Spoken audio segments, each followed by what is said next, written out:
Good morning, everyone. We are just about to start the tourism panel, Future of European Tourism. The panel is organized by the Slovenian Tourism Board and the Ministry of Economic Development and Technology. At the beginning, I would like to do the warmly welcome to all of today's speakers and presenters. I would like to warmly welcome Mr. Zdravko Počivalšek, Ms. Kathleen Jorna, Ms. Maja Pak, Ms. Alessandra Priante, Mr. Luis Araujo, our respected panelists coming from VTTC, OECD, PATA, Hotreca, Government of Slovenia, and ECM. I would also like to warmly welcome all of you distinguished guests, dear colleagues and friends that are with us on site and online. My name is Ljubica Knežević-Cvelbar, and I'm Professor of Tourism, coming from the School of Economics and Business at University of Ljubljana. The topic of today's discussion is bold.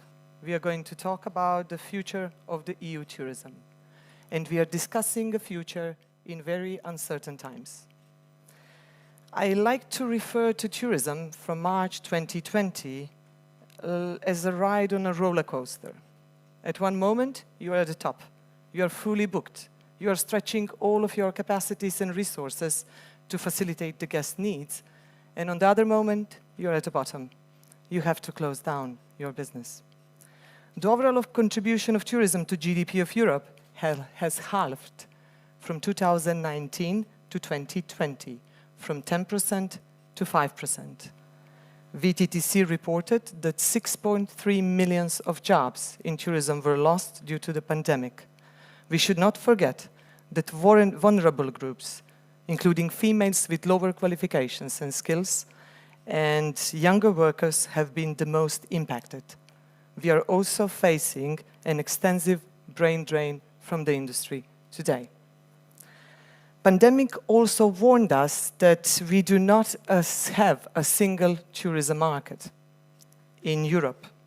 Travel protocols are not fully unified. Due to this, strengthening travel confidence remains the main challenge of the tourism industry. EU Digital COVID Certificate was welcomed by all tourism stakeholders, but this is just the beginning, not the end of the process. At the same time, there is an urgent need to change towards digital and sustainable or green. The question is how? The summer season 2021 has shown also that over-tourism, it's not over. It's probably coming back before we are realizing it. Those are just some of the questions that we want to tackle today. Therefore, I would all like you to fasten your seat belts. You probably have not heard this in a while, because we are on a tight schedule and we have a prominent guest with us, experts and tourism leaders at the global and the EU level, persons who are living and breathing for tourism. I'm kindly asking Minister of Economic Development and Technology of the Republic of Slovenia, Mr. Zdravko Počivalšek, to take the floor.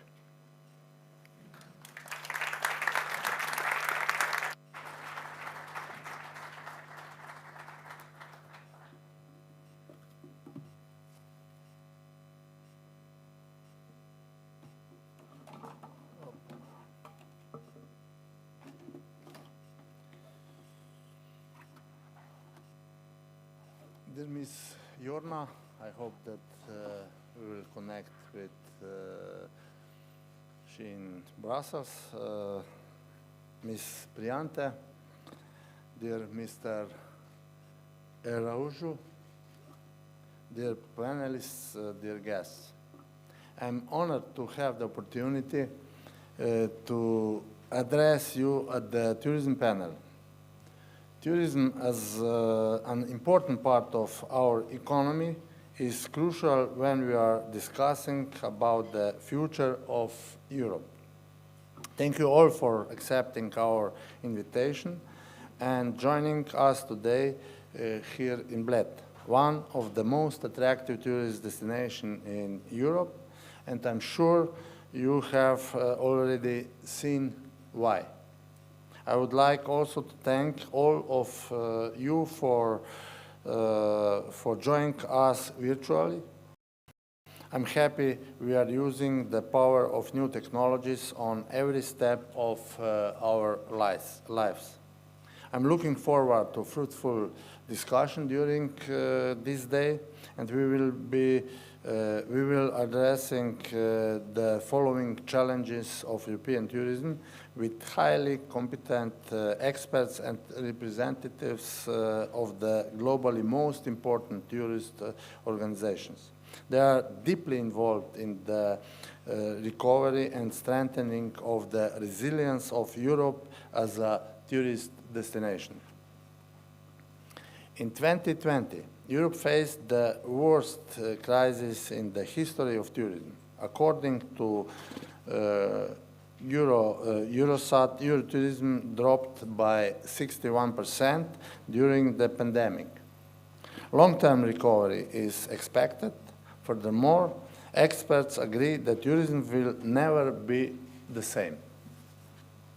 However, tourism has always been known as an ecosystem that reacts and reflects the changed circumstances in a very short period of time. It is known by its capability to adopt the changes and recover in a due course, and I deeply believe that it will be the case in the current crisis as well. Tourism will adapt to changes and come back as a successful part of our and also European economy. Today, we will try to answer the following questions. First, will tourism ecosystem successfully recover in a short term? And second, what is the future of European tourism like? Slovenia is among the countries that strongly feel the impact of the pandemic on tourism. This branch of economy contributes 10% to Slovenian GDP, employs 7% of the working population, and is largely dependent on international tourist arrivals. Last year, international travel in Slovenia decreased significantly. It even stopped completely for some period.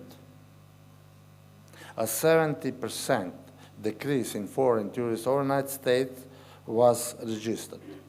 The international receipts decreased by 61% comparing to the previous year, and therefore we expect that recovery in tourism will last 3 to 5 years in our country.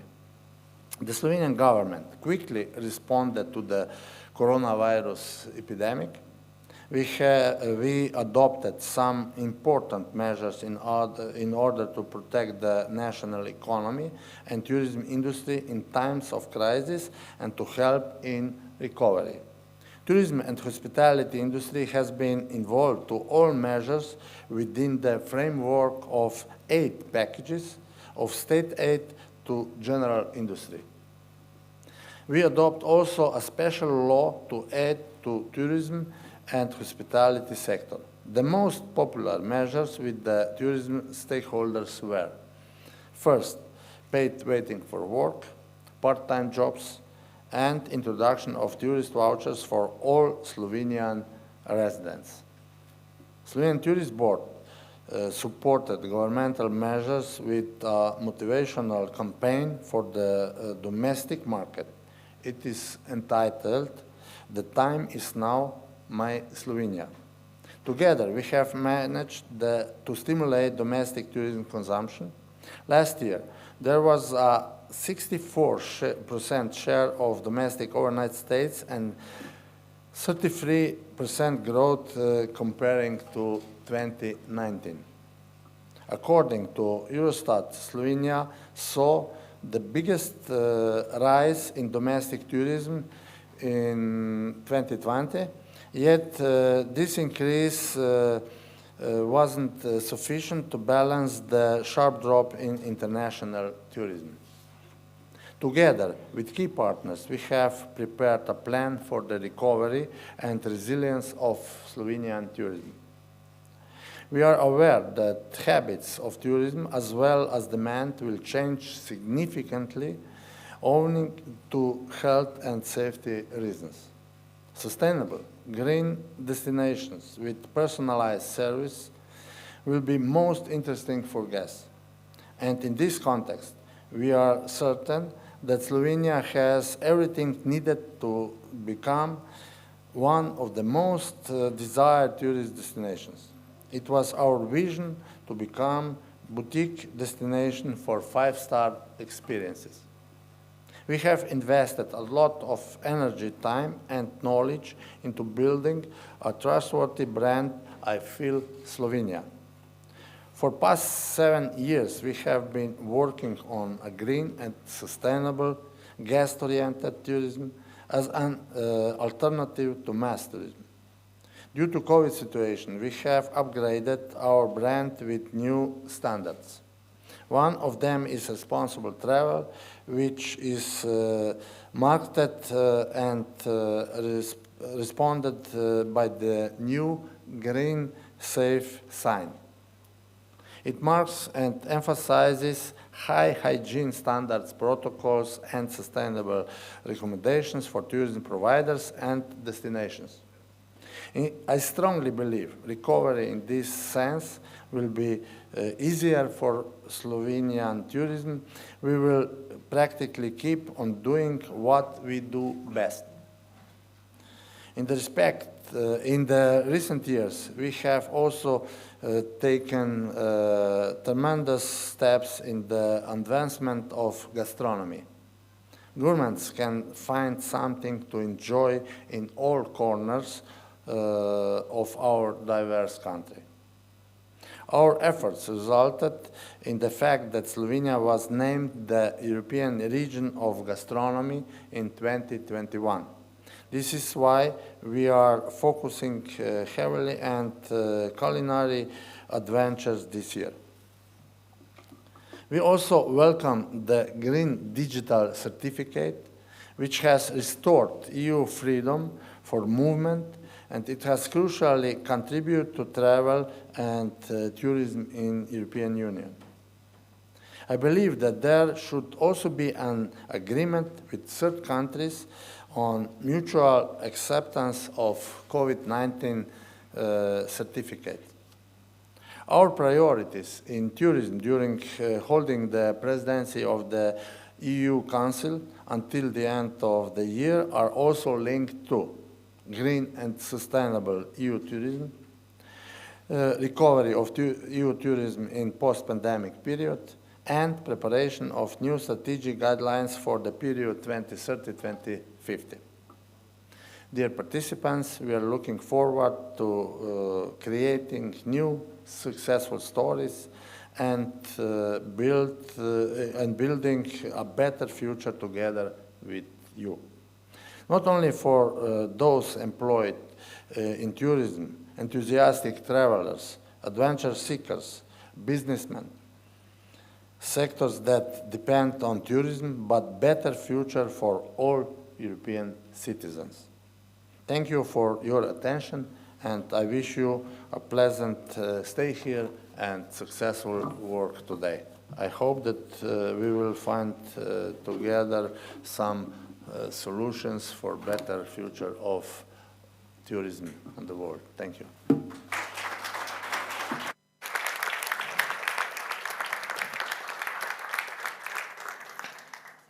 Many thanks, Mr. Počivalšek, for your contribution.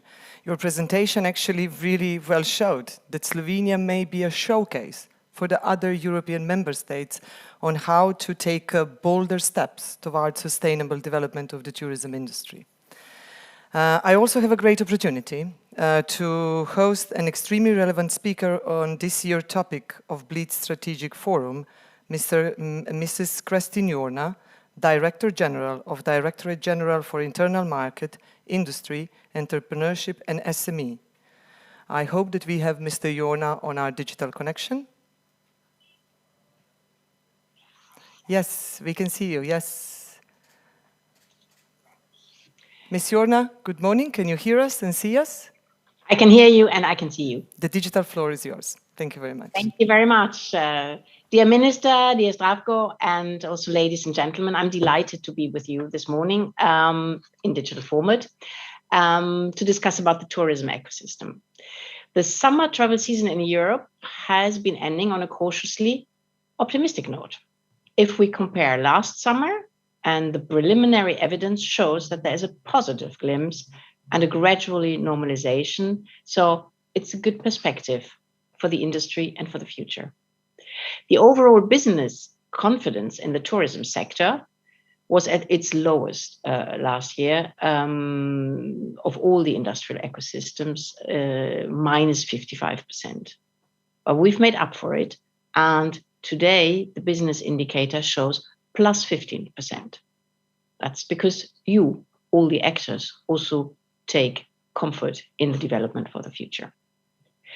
We have very good signals from the EU aviation.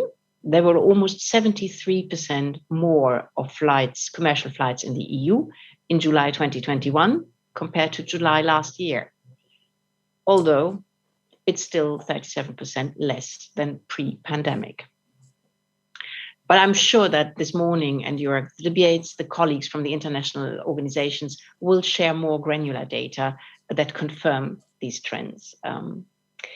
Now, I have to say, and having been in this boat with all of you over the past year, I'm sure that nothing of this would have been achieved without the tremendous work and resilience of the European tourism industry and destinations, and of also frequent occasions like this one to discuss, to exchange best practices, and to pick up courage together. The joint efforts of the EU member states in the vaccination campaign and in the implementation of the EU digital COVID certificate have been paramount in the smooth opening of travel. By the end of August, we had more than 355 million EU digital certificates issued. And Minister, there were 45 countries either connected to the European Digital Certificate Gateway or applying it to do so. So the interest around the globe in our technical solution that works and that shows that it can work, from the great tourism destination, big landmarks, to really every single little restaurant, has proven its success. And I also want to say that together, Europe managed to apply this in less than 2 months and to develop this. But we also know that international travel is still limited because of the emergence of new COVID variants and related restrictions. Only Monday, the Council removed 6 countries from the list of countries for which travel restrictions to the EU should be lifted. So we have to monitor this. It's paramount that we keep up vaccination rates across Europe and that we stand ready to support third countries in their vaccination efforts. Our joint efforts, and I'm proud to say that it was part of my team as well, to scale up and help companies scale up the vaccine production in Europe has put us into a unique situation.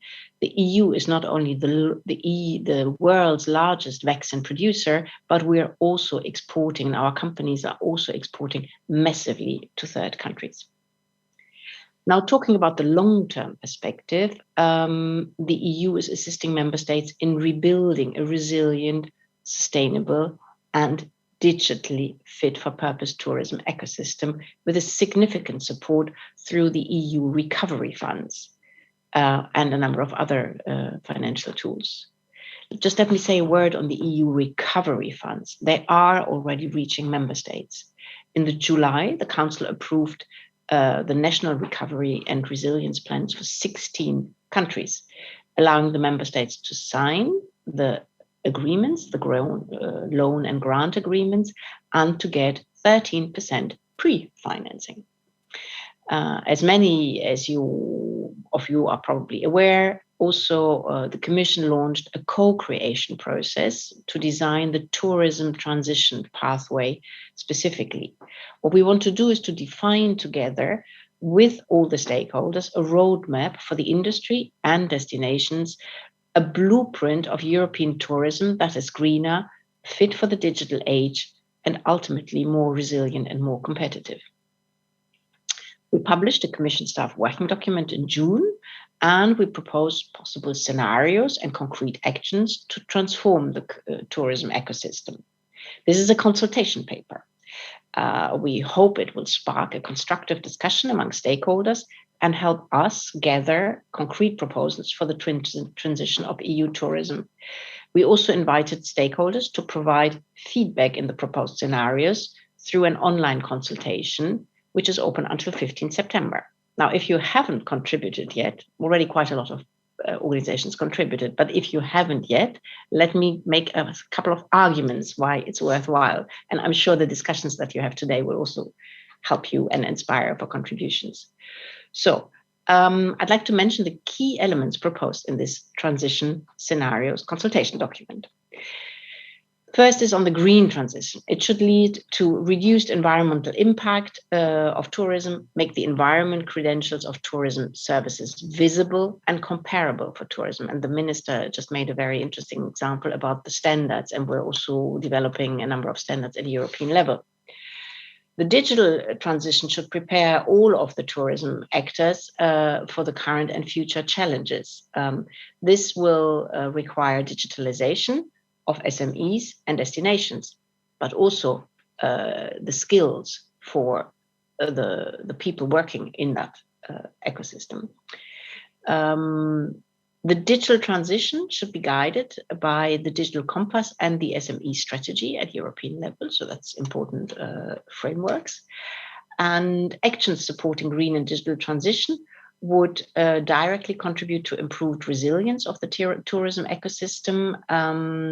For example, better tools and digitalized infrastructures to coordinate possible restrictions. And Professor, you mentioned that as one of the pain points still, that we have better coordination amongst countries. We need an appropriate enabling framework, and we are seeking for your ideas on that, supporting policies, appropriate skills, and targeted investments. What we want to do is to really empower you, the actors of the ecosystem, to take forward that transition, your transition. As I said, our survey is still open for the next 2 weeks, and I would really appreciate as many comments as possible, because that will help us to also have a broad and inclusive debate on the way forward. So on the way forward, what we are planning is a series of workshops in October to deepen the assessments, analyze your contributions. You know, sometimes the contributions also contradict each other. So how should we solve? How do we find the middle ground? And we will then are planning together with the Slovenian presidency to discuss the transition pathway with the tourism ministers and participants of the European Tourism Forum, that, thank you, presidency, you are hosting in November. If all goes well, we are planning to finalize the transition pathway still in December.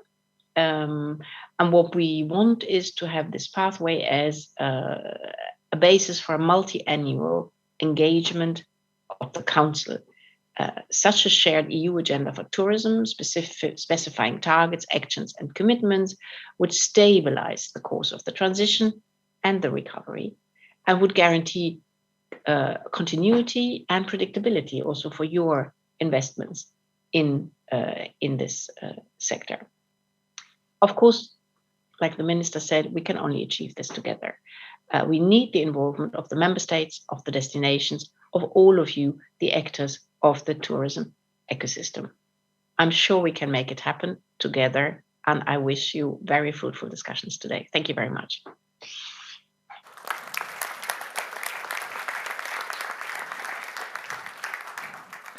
Great, thanks to Ms. Jorna on this realistic, optimistic, and quite open standpoint on how the tourism in Europe in the future would look like.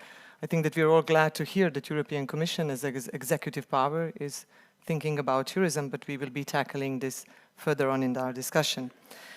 I will also ask you now to follow us in the video message from the person number 1 in global tourism, Mr. Zubar Pololikishvaki, General Secretary of the UNWTO, and he's going to provide us a global perspective of the future development. I tried with the name the best as I could, Alexandra. Thank you very much, Alexandra, for... It's easier than it looks. Yes, thank you very much. May we have a video, please? Your Excellency, dear Mr. Zdravko Počivalšek, Minister of Economic Development and Technology, distinguished guests, dear friends, I would like to begin by congratulating our Slovenian colleagues for this excellent initiative. Now, in its 16th year, the Bled Strategic Forum is a leading platform whose impact goes for beyond Central and Southeastern Europe. I am happy to see that tourism is a part of the forum's focus. This highlights how the relevance of tourism goes beyond the sector itself and how important it is to the development of whole economies and societies. Tourism provides opportunities. It is a lifeline for many millions of people across the globe. It creates jobs, supports businesses, and preserves our natural and cultural heritage. The pandemic has placed many of these benefits on hold. The situation remains challenging despite our continued efforts to restart tourism.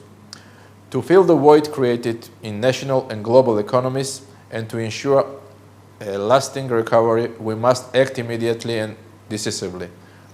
We must place sustainability and innovation at the very heart of our recovery efforts. We must foster competitiveness and ensure social inclusion. Our organization is proud to work hand in hand with our member states to rebuild the tourism ecosystem responsibly and sustainably. We have already shown that safe travel is possible, but we need to rebuild people's trust in tourism. I encourage you to continue to include all stakeholders from across the tourism value chain in our discussions and to ensure that their voices are heard. We have all felt the impact of this pandemic. Only together we will overcome the challenges and make tourism more sustainable and resilient. I trust this will be the main focus of today's talks, and I wish you all a productive forum. Thank you.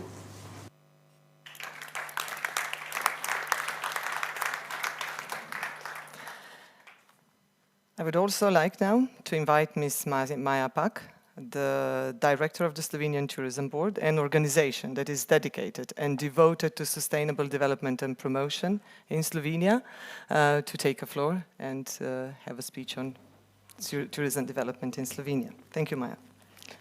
Dear Minister Zdravko Počivalšek, honorable guests and speakers, we are delighted to have you here at Bled in person for the 7th tourism panel. When we last had the privilege to meet in this inspiring place 2 years ago, the topic was the struggle with our tourism, and the discussion was how to better manage tourism. In the last 18 months, we have witnessed pandemic's unprecedented and brutal impact on travel and tourism. Even rather recent history shows the travel industry is no stranger to disruption. Only in the past 20 years, travel companies have had to adapt and reinvent due to September 11, the financial crisis, climate change, the rise of online booking, and due to numerous domestic and regional conflicts. But then came COVID-19. The pandemic has, on the one hand, highlighted the global importance of the travel and tourism economically, as well as its vast interconnectedness with other industry. And on the other hand, exposed the vital importance of traveling for the freedom and health of human nature. It has also given us time to reflect, the luxury we could hardly afford in the years of rapid growth. Let's be honest, our industry has in the past few decades performed both brilliantly and terribly. Somewhere along the way, we, industry as a whole, took the wrong turn. We chose quantity over quality. Surely we cannot continue measuring the success with arrival numbers and tourism contribution to GDP. And luckily, it's not a new debate. We are talking about recovering, also about the importance of boosting resilience.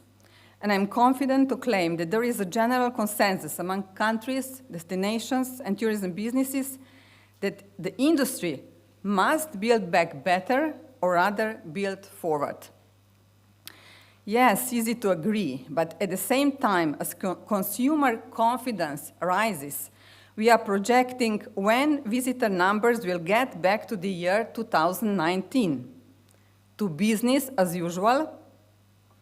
Are we ready to picture what is to come after 2019 numbers? How far do we want to go, equipped with new knowledge and experience?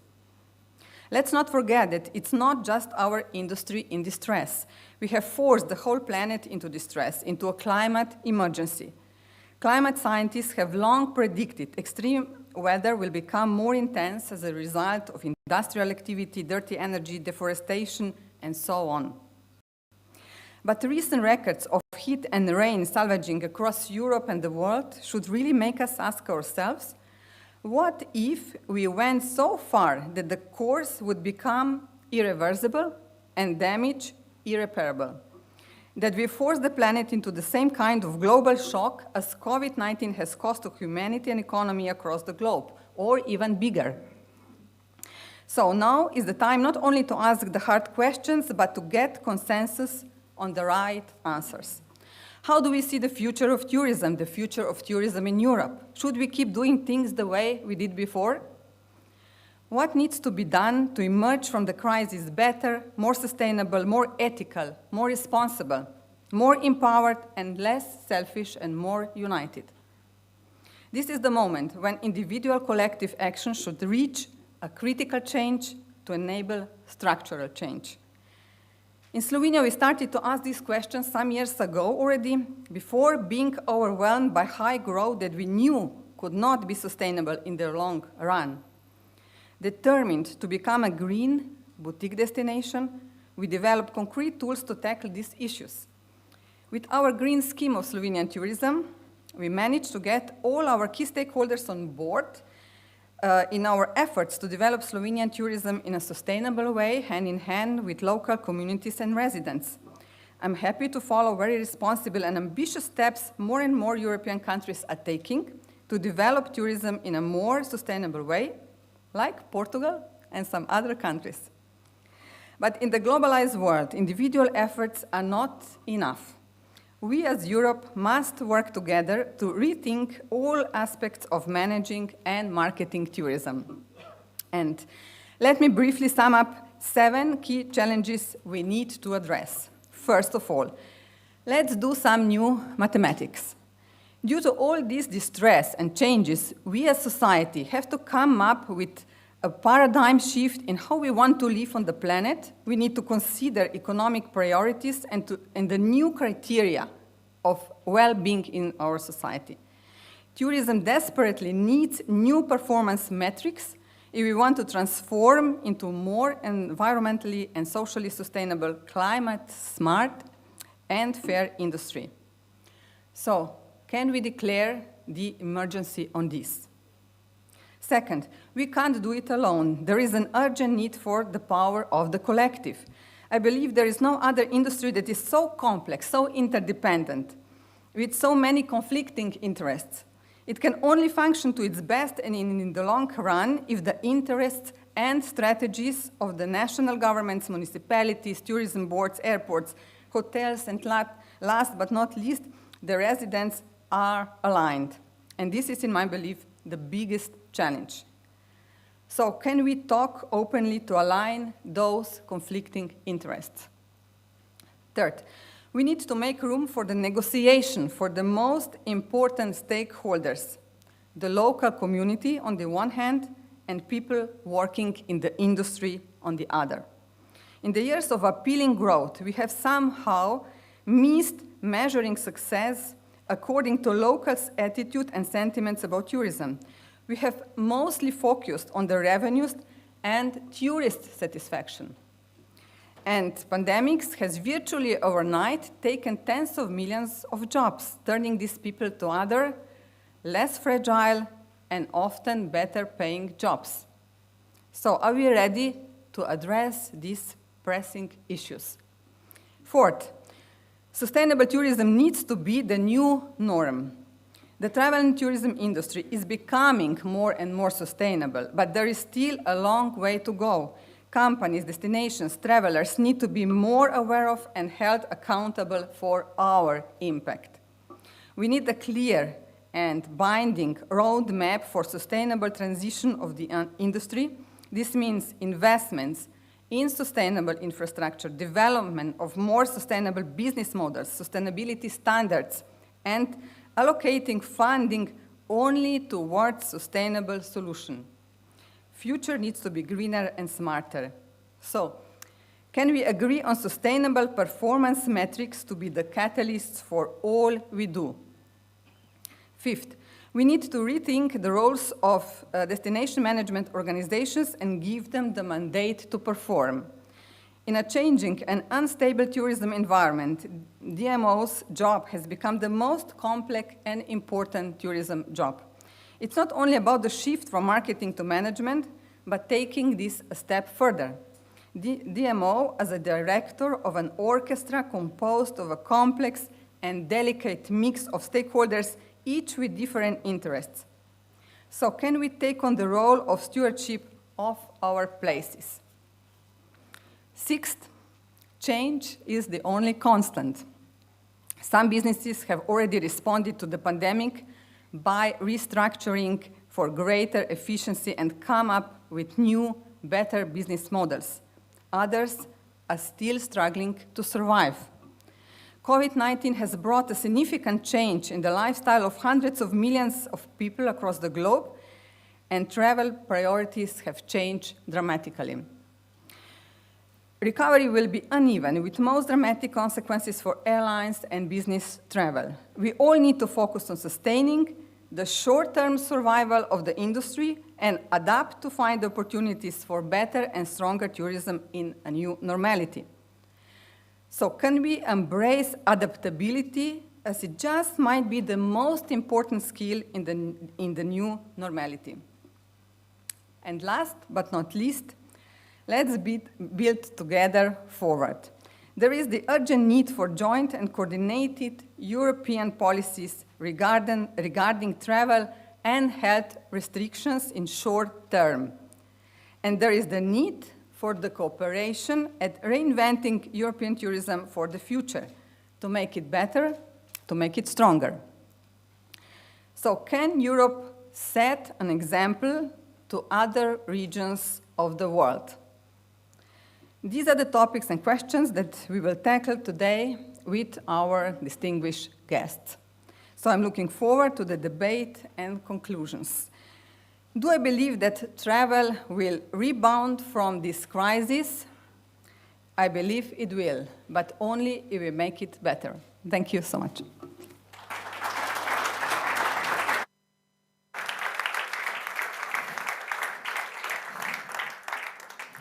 Thank you very much, Maja, for this inspiring speech. It went much beyond Slovenia. It was a call for changing a mindset in tourism for all of us. Having this said, I would like to thank you all of the speakers for the first part of the discussion, and we are going on the second part of today, in which we have two prominent speakers that are going to take the floor. Professor Alessandra Priante, UNWTO Director of Regional Department for Europe, and Luis Araujo, President of the Portugal and President of the European Travel Committee. Alessandra, you are starting this discussion, or this second part of the day, so please, the floor is yours.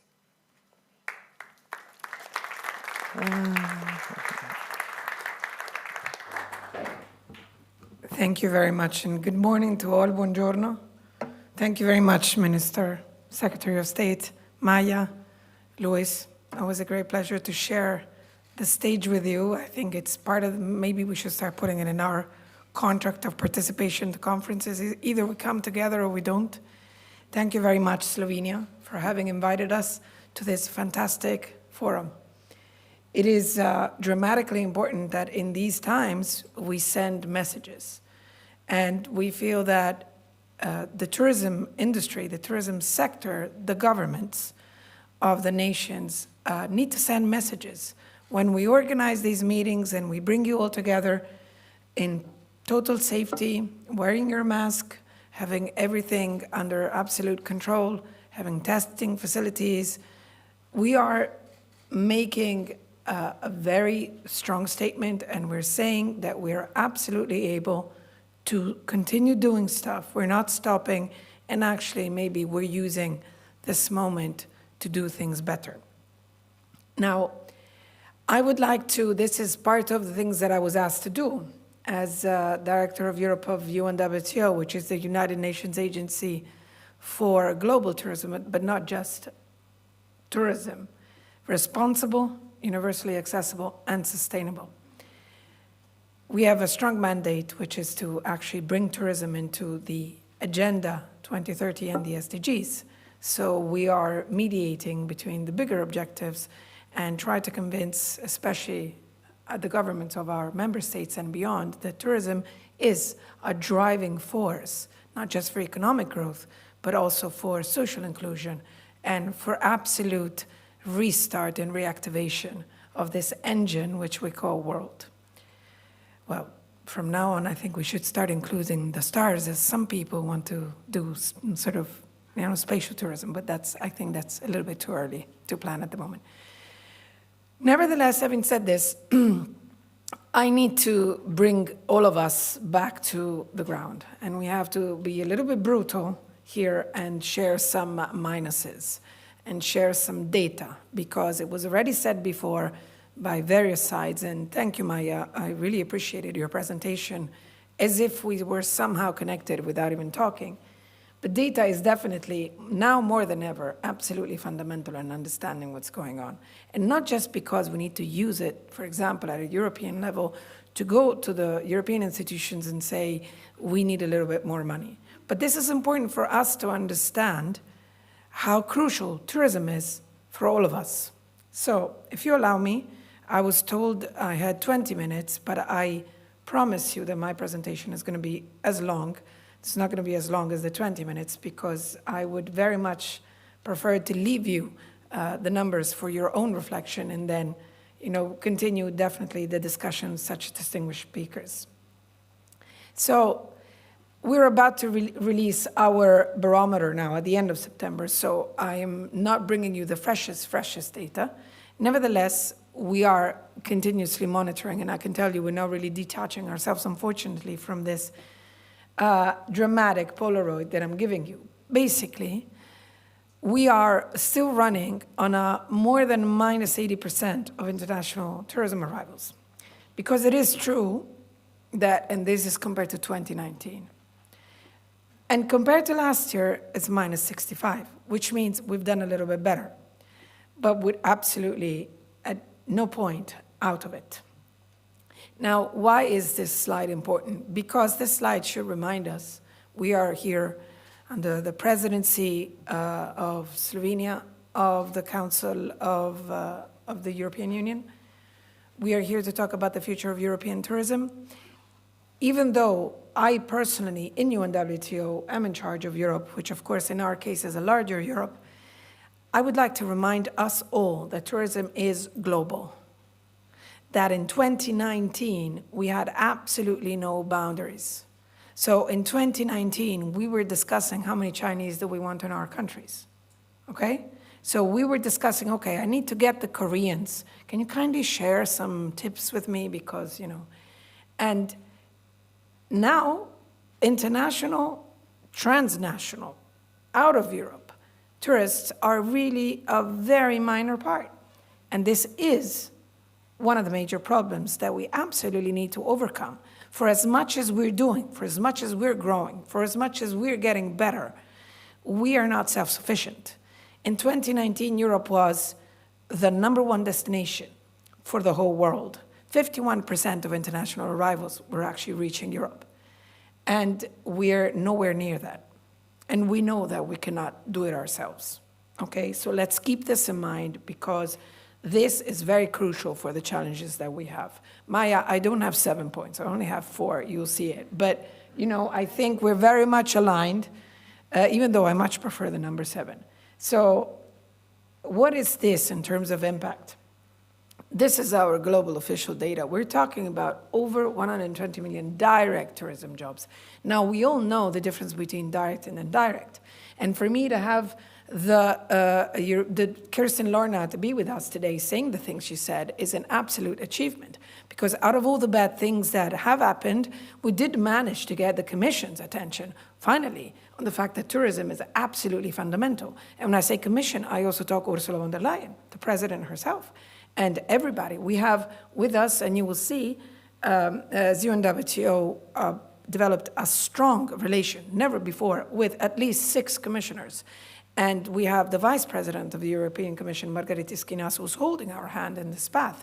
And this is completely unprecedented. And it's a great achievement because we've been doing advocacy for how many years? And now finally someone listens to us. So why am I stopping here? Because direct tourism jobs means that there is an indirect portion which is left out, which is much wider. And jobs at the moment, whether it's skills or whether it's occupation, is absolutely the #1 priority. It is an emergency. Tourism is an industry of people.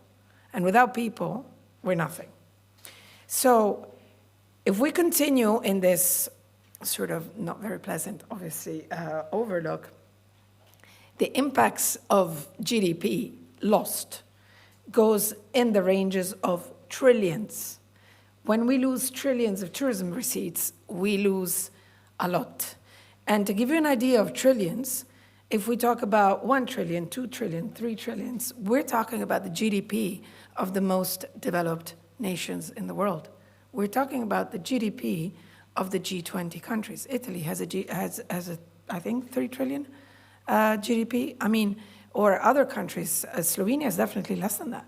So we're talking the loss of an entire country's GDP is the loss of tourism globally. And of course, what does this mean?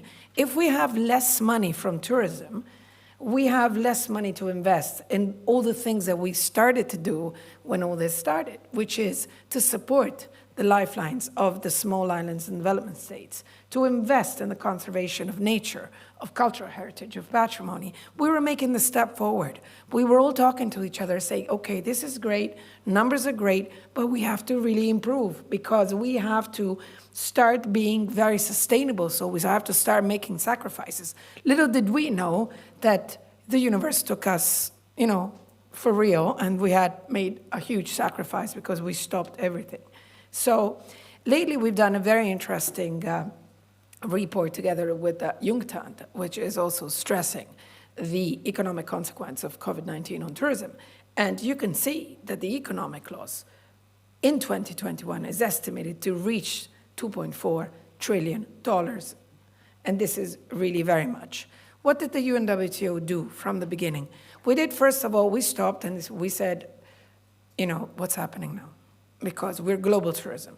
The topics we were concerned about before might not be so relevant now. So we've done what is one of our real big mandates, which is to bring people together and to really create that type of awareness and sharing platforms that would allow the stakeholders and the policymakers to get together and to identify the problems and mostly to design and share the solutions. Because obviously we have all the 5 regions of the world and the problems of Africa are not the same of Asia and definitely not the same of the Americas, as much as the Middle East and Europe have their own vision. So out of the many, let's say, things that we've done and we do regularly in our data approach, we forecast. I didn't want to bring you the curve, which is our usual forecast, because it would be missing the data of the summer, and therefore I'm hoping that the one that we will release at the end of September, continue checking unwto.org, is going to look a little bit better than the U or L shape that it has at the moment. But we are carrying out continuous surveys. And one of the survey is basically pointed out, this is for the tourism sector mainly, for the tourism operators. And we're asking, when do you think we're gonna go back to pre-pandemic levels?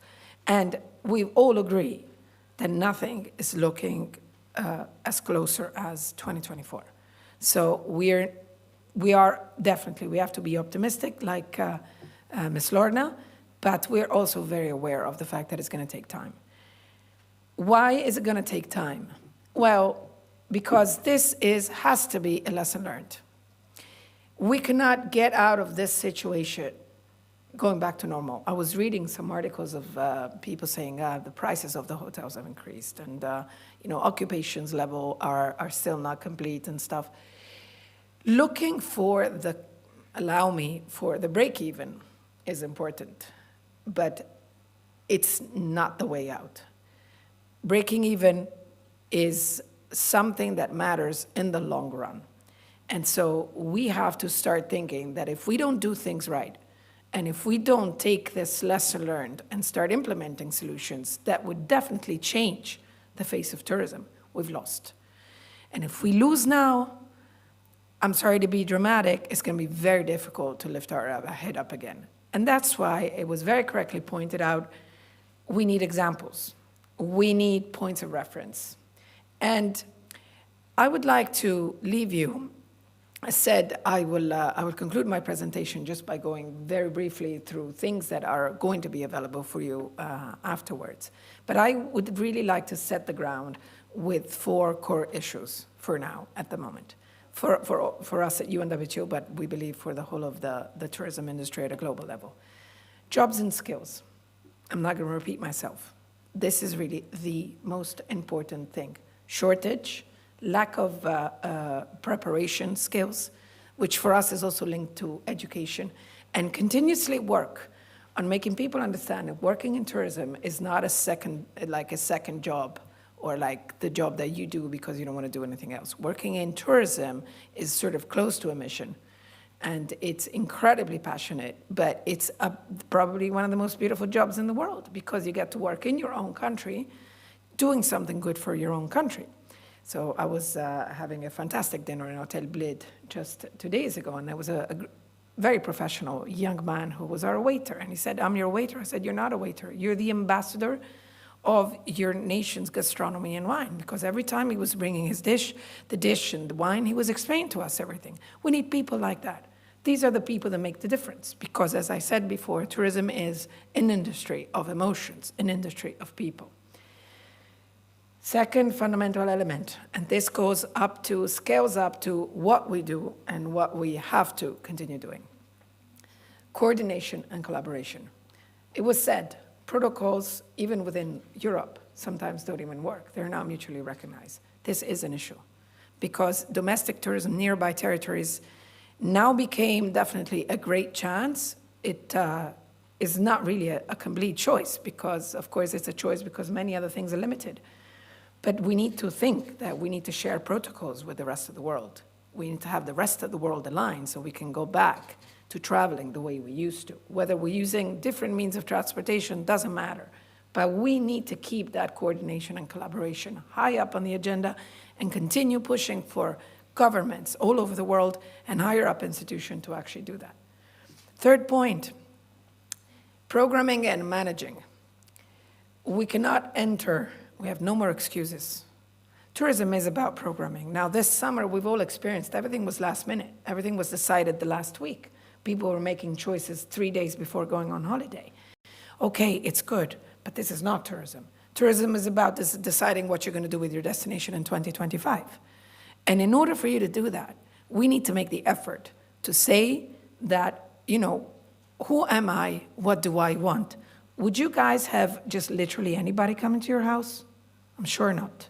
You would highly select the people that you're welcoming.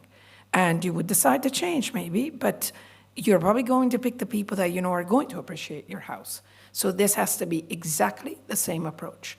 Because we're not talking about a one-time, we're talking about repeating. Tourism is also about repeating the experience. So we need to think. If I come to Slovenia now after my experience in Bled, I'm already thinking when I'm going to come back with my family. And this is a very good point because this is tourism that guarantees you to say, okay, I've programmed and I'm achieving my objectives and to keep everything under control.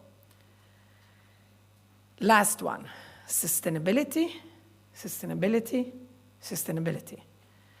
Enough putting sustainable next to your new tourism strategy. Sustainability has to become a practice from us as people, from us as tourists, from governments, from stakeholders. It's more than an effort. We were saying with Secretary of State just a few minutes ago, Slovenia has been it's a sustainable vocation, and you've been doing it. 10 years ago, we were all looking at you to say, wow, they're really doing it. Remind everyone that you're doing it, because it's not anymore the talking, it's the doing. And in this sense, definitely Portugal is a great, great example. So I'm going to leave you with these points of discussions, but I would like to point out the UNWTO has put forward an incredible amount of initiatives to restart tourism. And those initiatives are all available for free, or definitely you can reach me at apriante@unwto.org. And we need you to always hold our hands, because tourism is the industry of togetherness. So in this, I wish you a great continuation. Luis, I guess the floor is yours. And thank you very much. Thank you, Minister. May I have you for a minute? Just for a minute, Luis, I apologize. Alexander, you did warm us all up. So I kind of decided to share a personal story and ask for one question before you leave. You were mentioning jobs, jobs, jobs. I was working as a receptionist in a family-owned hotel this summer, not because I'm qualified, but because we could not find the staff. So Alexander, can you be more concrete? We are all suffering this. You mentioned that the human capital in tourism will hamper the recovery on the long run. So what can we do? On the supranational level, on national level, we have a representative of governments here and companies. Well, first of all, I think that there's never one single solution. But normally in these cases, you have to be extremely practical. And it requires a large type of intervention, in the sense that some countries, for example, are adopting these form of support incomes.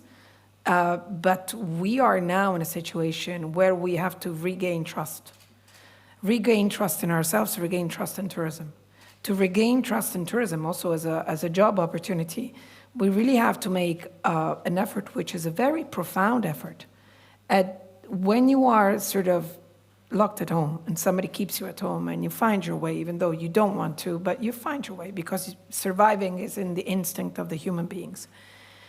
And somebody tells you, now you need to go out, work in a kitchen from, I would say, 4 a.m. in the morning until hardly midnight, because you're serving in a top hotel. Your motivations to go out of the house diminish. So our duty here is not just to put measures in place, practical measures, which is to incentivize the possibility, support schools that train people, not necessarily only economy and tourism economy, but also professional schools, restart the summer programs, get everybody more involved in the general life. But besides that, we really need to make sure that it's globally understood that tourism is an alternative for life that can change your contribution to your own country. Because one thing that we noticed, I don't know if many of you maybe disagree, by staying at home, we sometimes saw home after a long time. We saw home, we saw our friends, we saw our neighborhood, we went driving around villages that we maybe only seen when we were 5 years old to go and see our relatives. And we looked around and said, oh, wow, this is really beautiful. By the way, you know what? Maybe next year, I'm actually going, even if I could go somewhere else, I'm actually going to stay because it was a great experience. So in this sense, we have to hold on to that positive feeling to make sure that people understand how important that is. I'm sure governments are very aware of the skills gap and the jobs and occupation need. So that, yes, would require specific measures. But overall, I think the global effort has to be slightly more, if you allow me the word, I mean, here we have Rikli, so, it's, and the story of it, a little bit more holistic in this sense. Thank you very much for You're this welcome. answer. Thank you. Thank you very much, Alexander.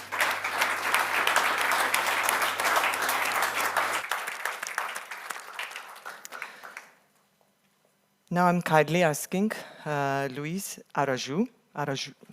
I've really tried really hard, Luis.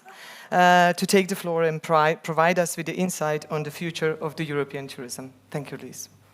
Thank you, Ludwig. That's why I'm not going to pronounce any Slovenian name this morning. Thank you so much.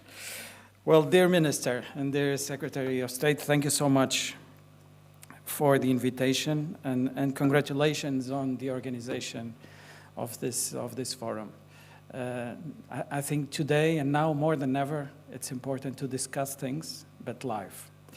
Dear Maya, thank you so much. I couldn't think of a better orchestra director than you. So thank you. If you want to move to another country, Portugal will welcome you for sure. And thank you all for listening. I will try to be very brief. I'm not sure if I have answers. I have a lot of questions, as anyone here. But I think we all have some ways. So what I will do now and today is try to point some ways, or at least raise some questions regarding the ways. We're talking about the future of European tourism, but we're talking about the future of Europe. And there is no future of Europe without tourism. That's for sure. That's something that we have to say. And Alessandra pointed out very well that the past year was very tough. It was a very difficult year for everyone, especially for those inside this room. But it was, I won't say it was a positive, but it brought us some light. And I will try to showcase a little bit where we are. And it brought us, it brought us some ideas of the importance of tourism.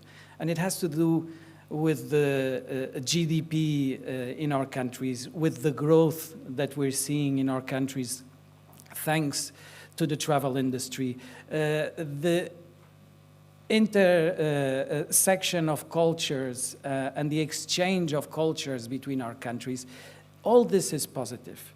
But there is something a little bit further up, which is the importance of tourism for the rest of the economic activity. And I'm really happy to have here the Minister of Economy, because we always say this. Tourism is not just about tourism. And I bring you a very short example of this.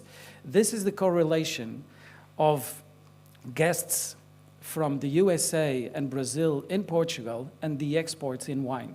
And you can see there's a perfect correlation through the years with the increase of guests from the USA and Brazil in Portugal and the exports in wine for these countries, to these countries.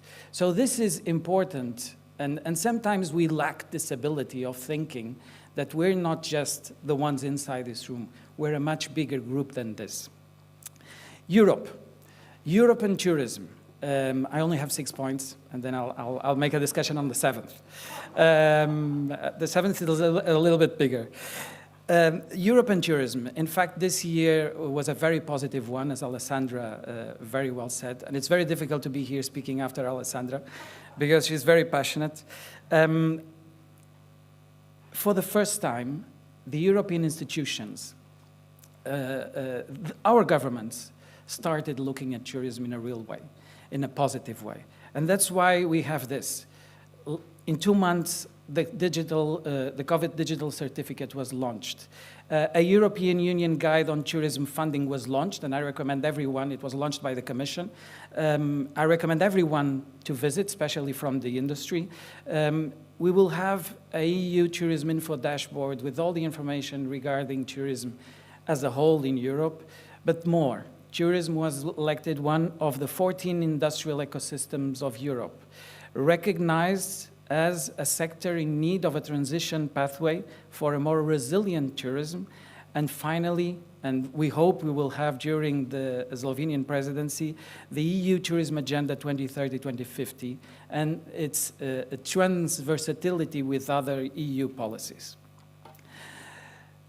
But we know that we have travel trends, and we've heard a lot about this. The family and small group and solo travel, the year of value and values, the work remotely, the small lodging, the sustainability.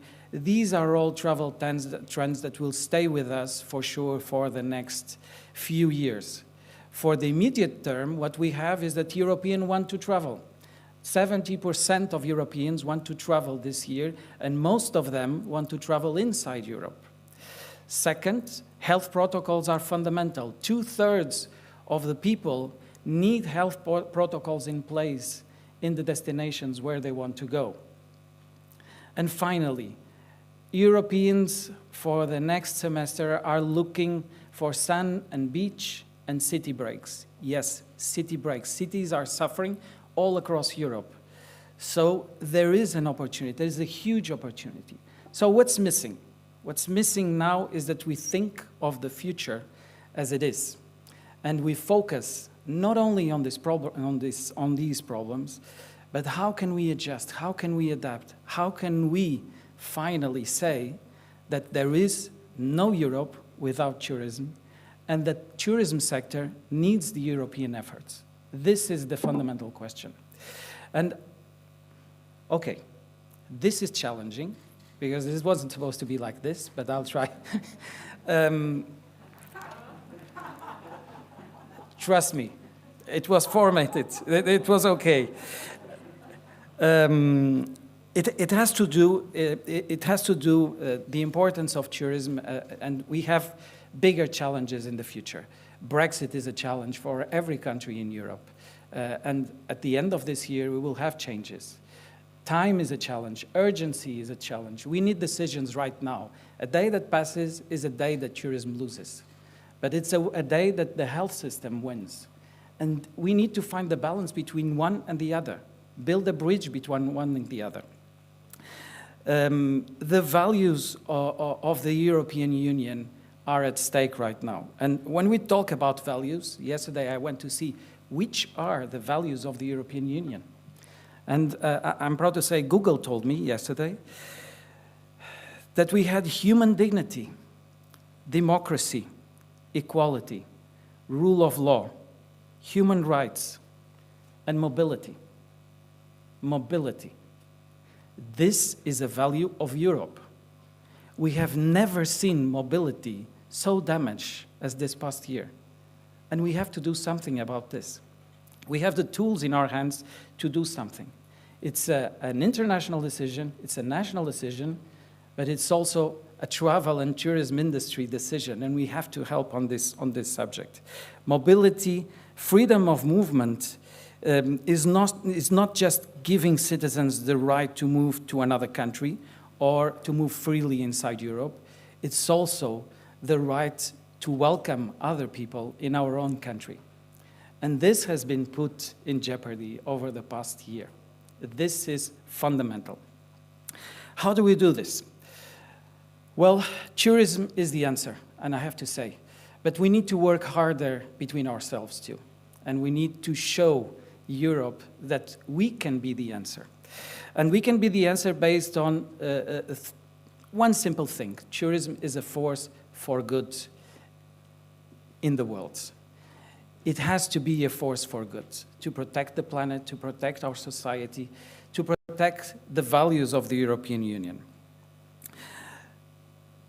And we can achieve all these sustainable goals if we want to. I have to say that one of the things that struck me most when I arrived at Tourism of Portugal, and I've been in the industry for 20 years, trust me, in the private sector, 5 years ago, was that we had 3 or 4 of these sustainable goals as a focus for the tourism industry. We can participate in any of these, the 17.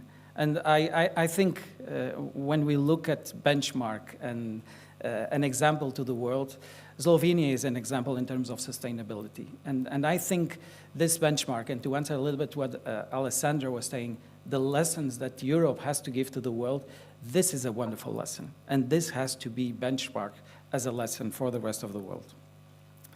But we need to work not as the victims or the villains of this process, because usually tourism is seen as the victim because we suffer with natural disasters, or as the villain because we throw out people from the center of the cities. But we have to be the actors and the drivers of this change. And we have to protect and promote the values of the European Union. This is what we have to do right now and for the future. And we'll do this in a very simple way, with responsibility.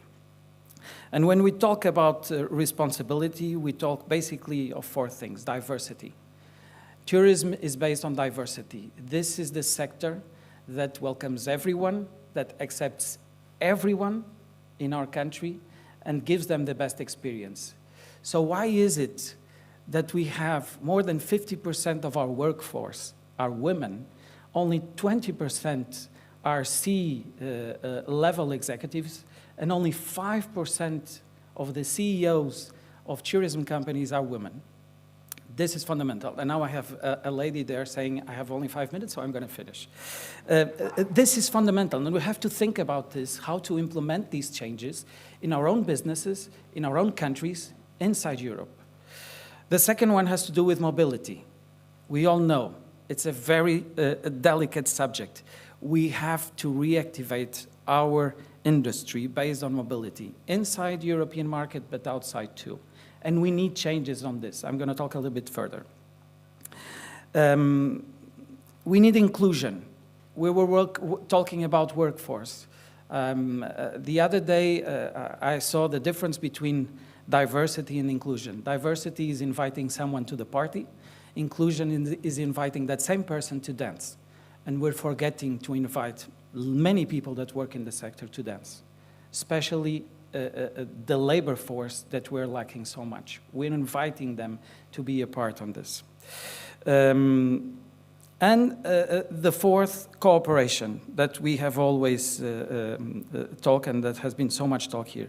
Public and private cooperation between countries, with the European institutions. And I'm proud to say that we have been, through the ETC, having a wonderful dialogue with the Commission and with the European institutions. Even today, there is a discussion in the European Parliament about skills, which is crucial for our sector. So these are the four activities that we need to tackle if we want to be more responsible. But we need also a different attitude from and inside the European level, especially from the European institutions. Clearly a communication issue. We need to be clearer and simple on the message we pass. We're not talking to people, we're talking to 100% of the population, and we need to address them, bringing the message of these values, as I said in the beginning. The second one has to do with data, and I'm always worried when we talk about data, because data is nothing. Data is only something if we transform it into knowledge. Regarding mobility, what we talked a little bit earlier, I don't know if you've seen, but the European Centre for Disease Control at the end of last year said that tourists were the lowest risk population in the world, that quarantines were not effective in controlling the pandemic. We have data in our hands. What do we do with that? What do we do with the information from the personal locator card that we all fill when we go from one country to the other? Why don't we collect that and see, in fact, if traveling, if mobility is affecting the control of the pandemic? And this is something that we really have to focus very clearly. And third, and once again, trust.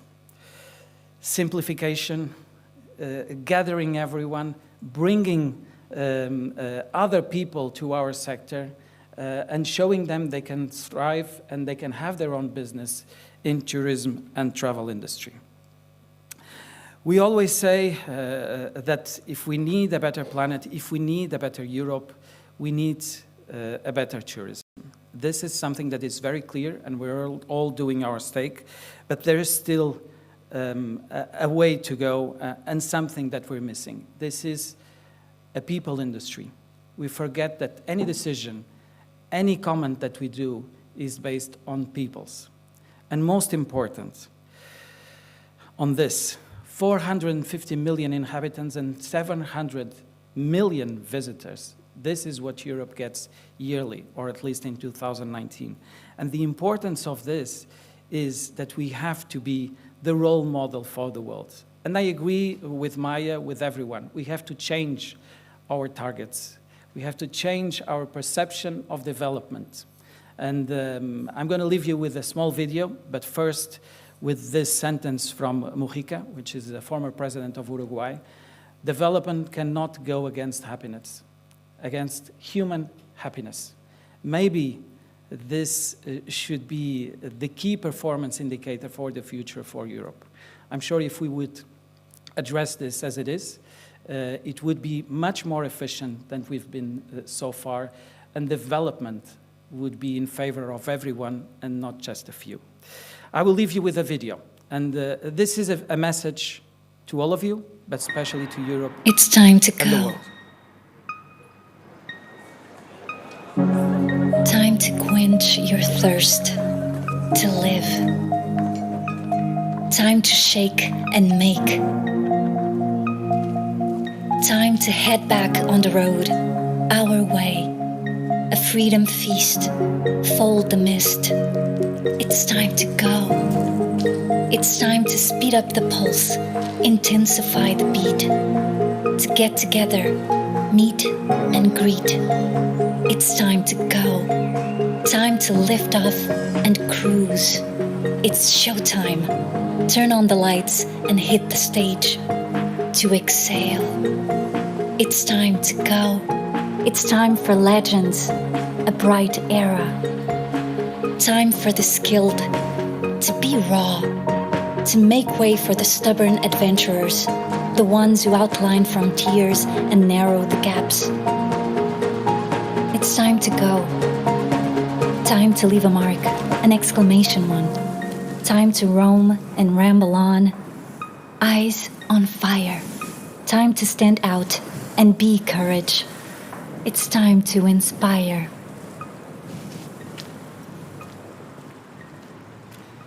Thank you so much.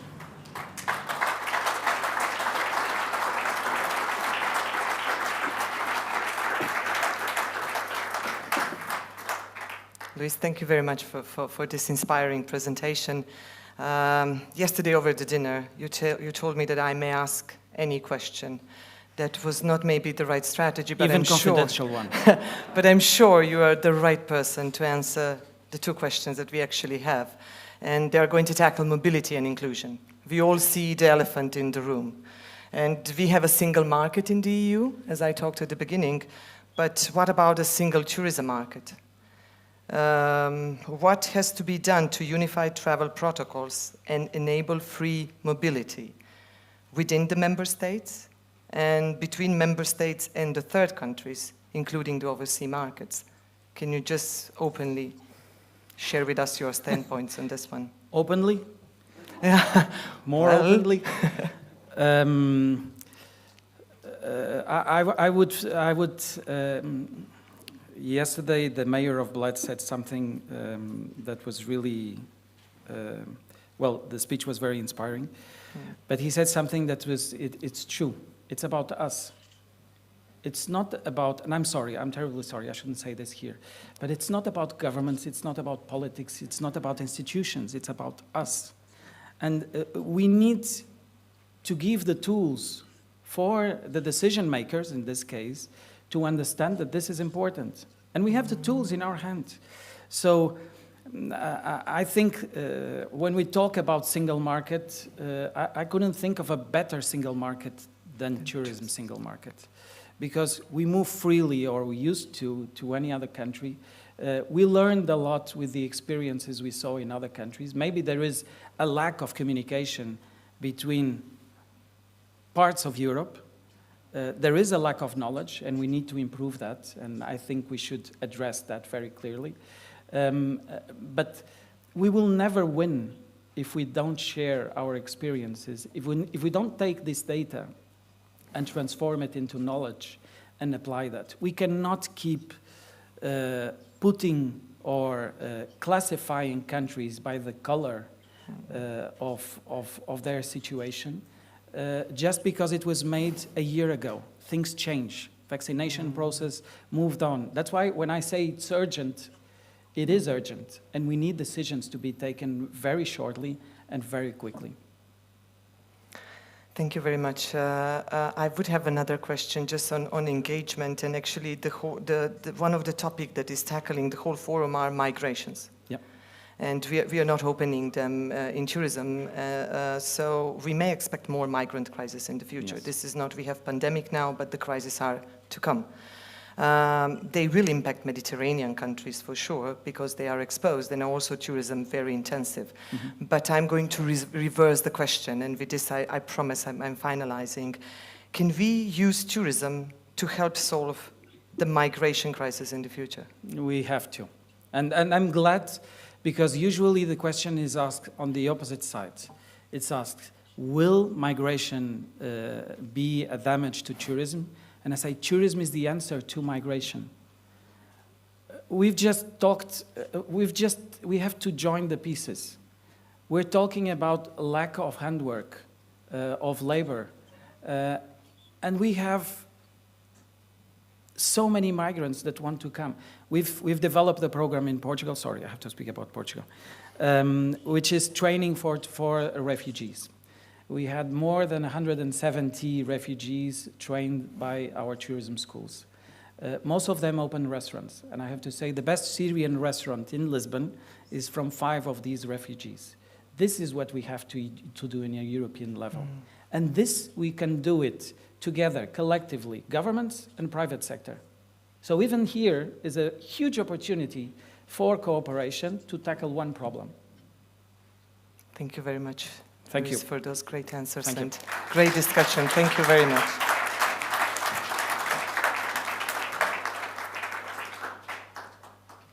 It's been quite intensive up to now. We shared a lot of thoughts, a lot of inspiring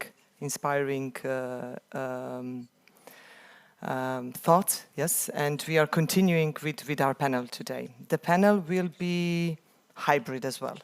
We have 3 participants joining us in live and 3 participants that will be with us online. So I would like to first call the participants that are in the room with us to join the floor together with me, and the rest of them will join us digitally. So Marie Audren, Director General of Hotreca, may you please take the floor. Thank you very much. Petra Stušek, the CEO of Turizma Ljubljana and the President of the Board at the European Cities Marketing. Petra, thank you for joining us. Last but not the least, our State Secretary at the Ministry of Economic Development and Technology of Republic Slovenia, Simon Zajc. Please take the floor. I would also like to greet our panelists that are with us online. And yes, we can see you all. I hope that you can all see us and hear us. You're missing the beautiful view of the Bled Lake, but we are happy to have you today with us. So online, we are greeting Lola Una Cardenas, Vice President of Government Affairs of VTTC. Lola, hello. We are greeting Ms. Jane Stacey, Head of the Tourism Unit at OECD. Jane, good morning. And also warm greetings to Dr. Mario Hardy, the former CEO at PATA. Good morning, Mario. We have 75 minutes for this discussion, and up to now we were on time, which is great for a professor. I have to admit that. I will be very brief in the questions, and I would also ask you panelists to be brief in answering them and to be direct and to the point. We also will have 15 minutes for the questions at the end of this discussion for the audience that is with us in the room. So please keep the notes, and you may ask the questions at the end of this panel. I may start with government and with State Secretary Ms. Zajc. So you have collaborated in designing the government aid packages in Slovenia for recovery during the COVID crisis. We all well know them. There were 8 of them, so we're kind of very familiar with them. In your opinion, very honest one, did Slovenia respond and support the tourism industry during the crisis well? Which measures were efficient? And if you would be on this position for another time, hopefully you will not be, would you do anything differently? The last question is the toughest, I guess. Yeah, well, when the COVID-19 crisis started in Slovenia, and I believe it was the same in each country of European Union, we had to look at the specific of our tourism when we talk about tourism. And the thing in Slovenia is that we largely are dependent on foreign tourists. More than 70% of our overnight stays are done by foreigners. And this was the first and the major problem to solve during the COVID-19 crisis. So we decided to do it in two steps. The first step was done by our tourist board. They have launched a very successful and well-prepared campaign for our citizens to stay in Slovenia, to explore Slovenia further. The campaign was called "The Time Is Now Slovenia," and it's still going on. Actually, it's very successful. And on top of that, we decided to put initial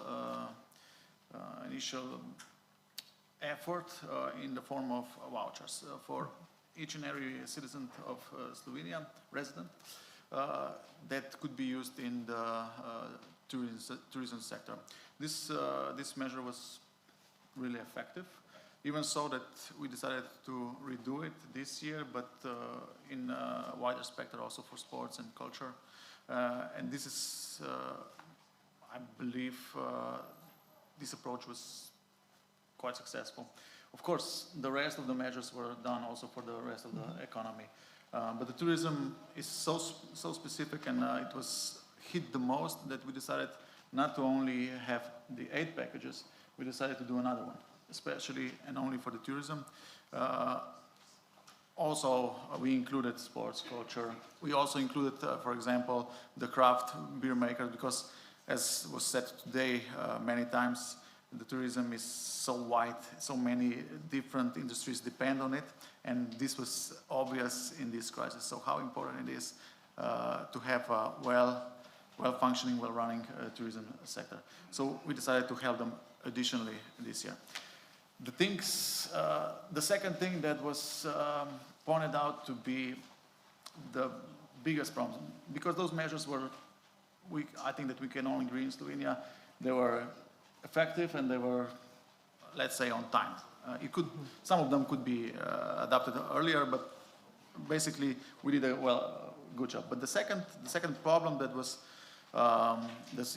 introduced to us by our stakeholders, all the measures were done with them, was the predictability. So this is the problem that we still have, and maybe this could be addressed better, but it's not only the Slovenian problem, it's the problem of each and every country, how to have the same protocols on the boards, health protocols, and so on. So this still remains a challenge.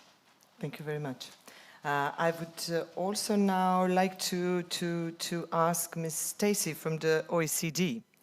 I really love the sentence from one of your recent reports saying that tourism may be dramatically down, but is not out. So can you please state some inspiring practices, governments and companies that have effectively responded to COVID crisis and that help them not to stay out? Thank you. Good morning, everyone, and thank you for the question.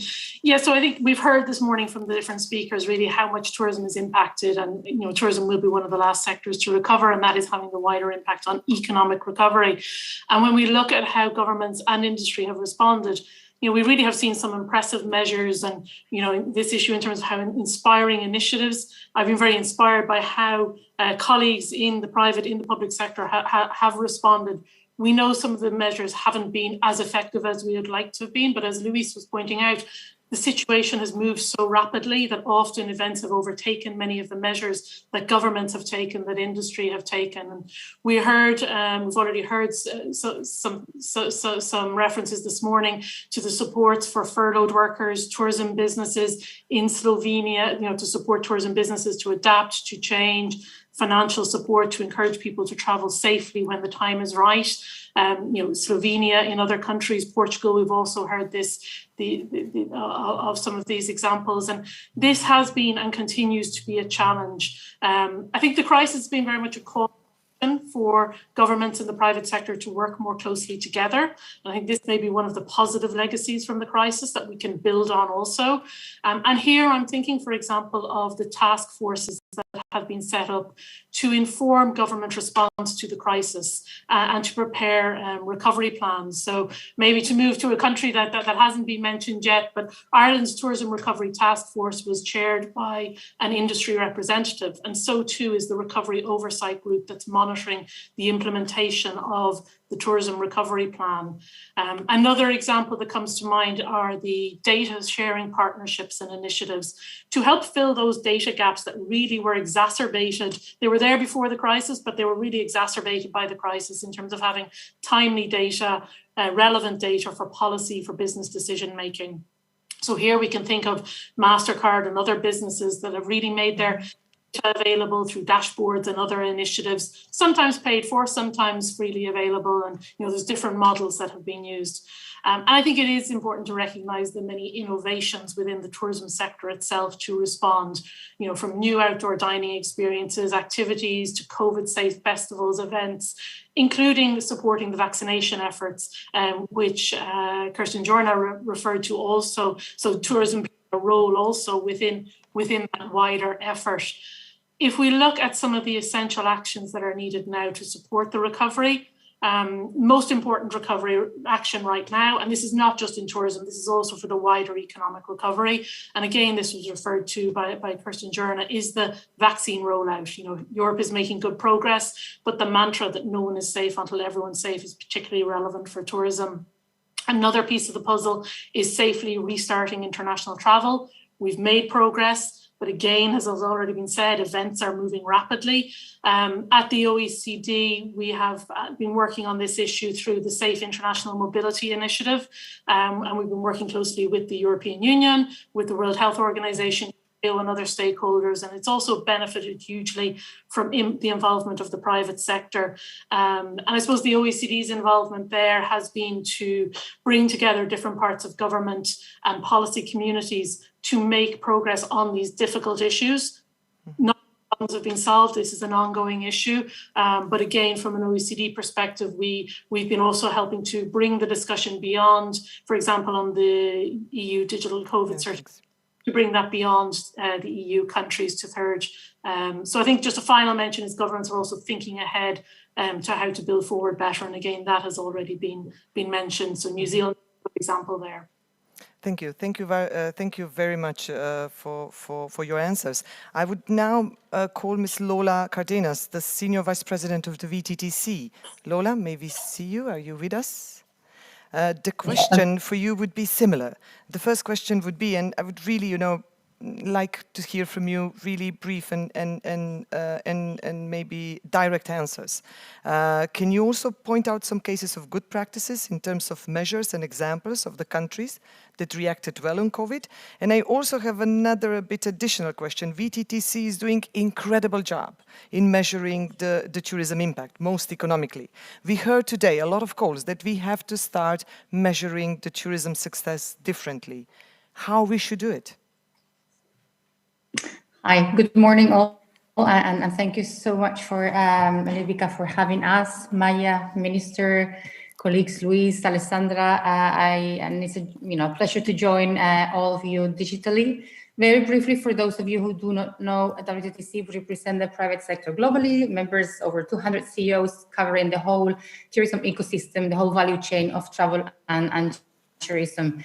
So to start with the very first question on some good practices, I think the whole world has probably reacted, and loads of support measures have been, put in place in many countries, and all governments have implemented policies to help, from funding the repatriation at the beginning of the crisis to job retention schemes, and so the UK, Italy, France, they focus very much on some work protection policies. Portugal, and we heard from Luis, and Singapore, for example, have put in place training and reskilling schemes. That's so important, and that was highlighted.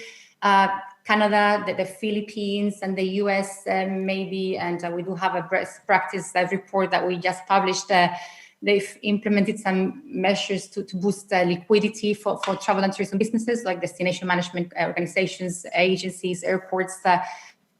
Others have put in place fiscal support measures and to support with like tax schemes, and that was Australia or Iceland. So and the EU, I would like to also highlight probably the importance and the fact that the EU and the European Commission has, since the beginning of the pandemic, supported and worked hand in hand and very closely with the private sector, not only recognizing the importance of travel and tourism, as Alessandra highlighted as well, and because we are really a source for good and a powerful tool for fighting the economic decline that we are seeing and unemployment, of course.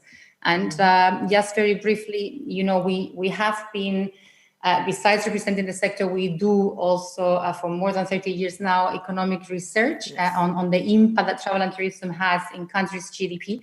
We had, and we've heard this morning, the golden age of travel and tourism, 2019. The crisis hit, and you mentioned, the data has been mentioned. This pandemic has been 18 times bigger than the global financial crisis, and for us, key priority, Jane referred to it, is the resumption of international travel. So mobility, Luis mentioned it, mobility is crucial, predictability is crucial, and we have loads of inconsistencies. So consistency is really, really needed to bring back consumer trust. We have the demand, but we really need to see how we can really bring consistency to the globe. Thank you very much. I would now ask Dr. Hardy. Dr. Hardy, you are in Asia, if I understand correctly at the moment. What is the time? We are at the morning. We are still in morning session here in Slovenia.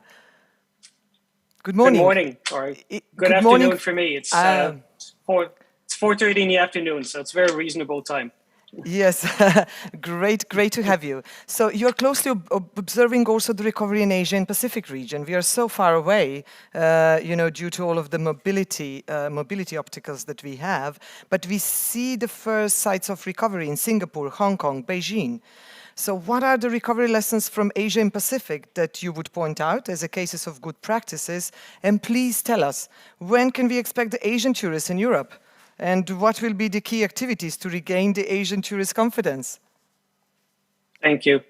First of all, I'd like to actually say to Alessandra and everyone else who's actually in Slovenia, I'm extremely jealous of all of you. I love going to Slovenia and visiting Bled, and I really missed actually being there and actually seeing all of you.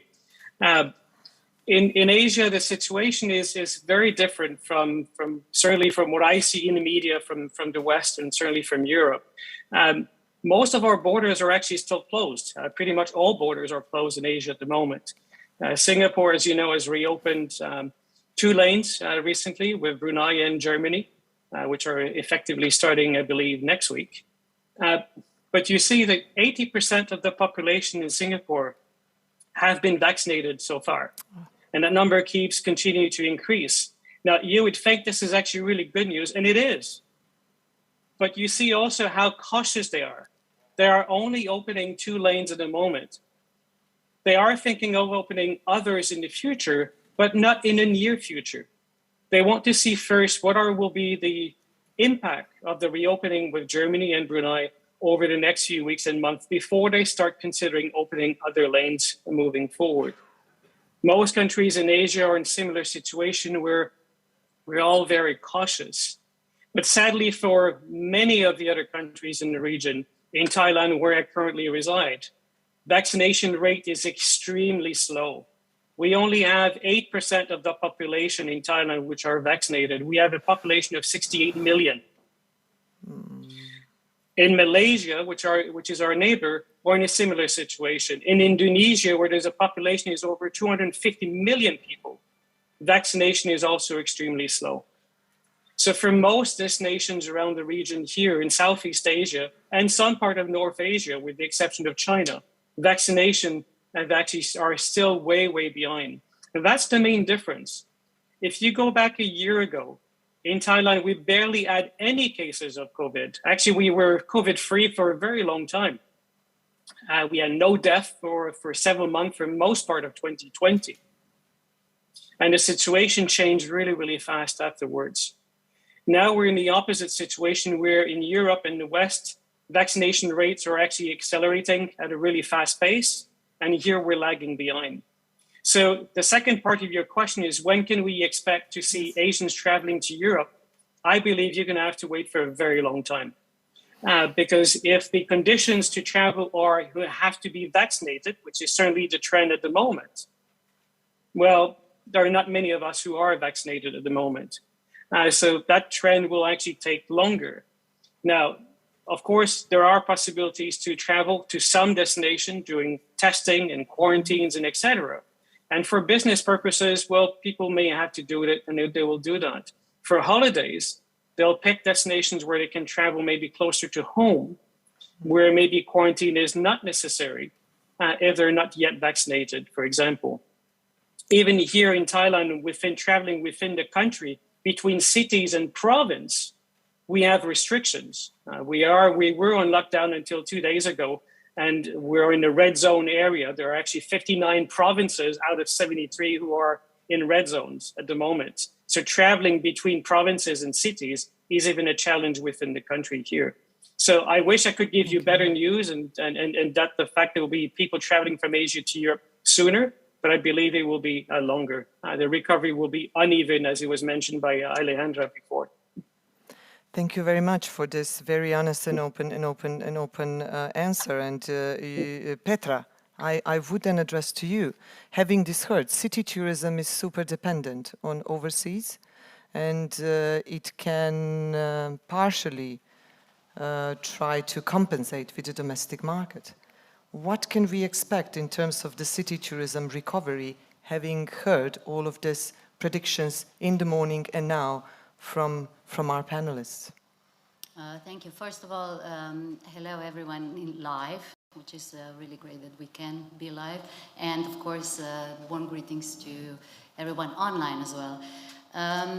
Yes, city tourism, tourism in general, of course, we all know is facing a lot of challenges, and city tourism, I wouldn't say did, but is hurting the most. But I would really like to thank first Luis, who said through the eyes of ETC that it's also one of the most wanted. We tend to forget that because we're all talking about the outdoors now and this kind of experiences. Because we are looking for a quality, and we are looking for unlocked experiences, but of course next to safety, and city breaks are perfect for that. But like in every crisis, this is also for city tourism a great opportunity for next big steps. And the key is in involving local environment with on a basis of healthy patterns from before, and using this new time with new technologies. There are a lot of really throughout Europe, the DMOs are making a big steps in not only authenticity but also in creativity, because we have to have really good new practices in order to move forward. Just to name few, for example, Valencia is making big steps forward or towards a title, a world design capital, using design as a tool to showcase their heritage. Valencia has also made very huge steps ahead or forward in sustainability, introducing the whole digital tourism system with this state-of-the-art new measurements for our IT solutions for water resumption, for using blockchains or crypto labels, and they're basically now teaching the world how to really use data in a positive way. Paris, I mean, on its way to making Olympics and Paralympics 24, they're basically reevaluating the big event, for their own benefit, which is the right way to do big events. to start with locals first. Paris also have their really vivid campaign called Paris Attitude, teaching foreigners how to use their localhood. Amsterdam was doing that already in the pre-COVID times. They were really ahead with thinking of that, but they were forced into it. Paris, however, is using this new situation to build this. Bruges in Belgium or Denmark in Copenhagen in Denmark, they're addressing their cultural sector differently. A lot of destinations are addressing cultural sector, of course, because it's our core, the culture. We can't live with, especially nowadays, we can't live without films, music, and so forth when we are so much at home. But these two basically tackled in a big, bold steps. For example, Bruges made in this really challenging time, a big triennale introducing new state-of-the-art installations to exhibit their cultural heritage. Whereas in Denmark, they addressed their cultural partners individually to help them find the new business model, how to address locals and foreigners. And there are, several other, Antwerp Cares, that's the last one that I will actually also expose.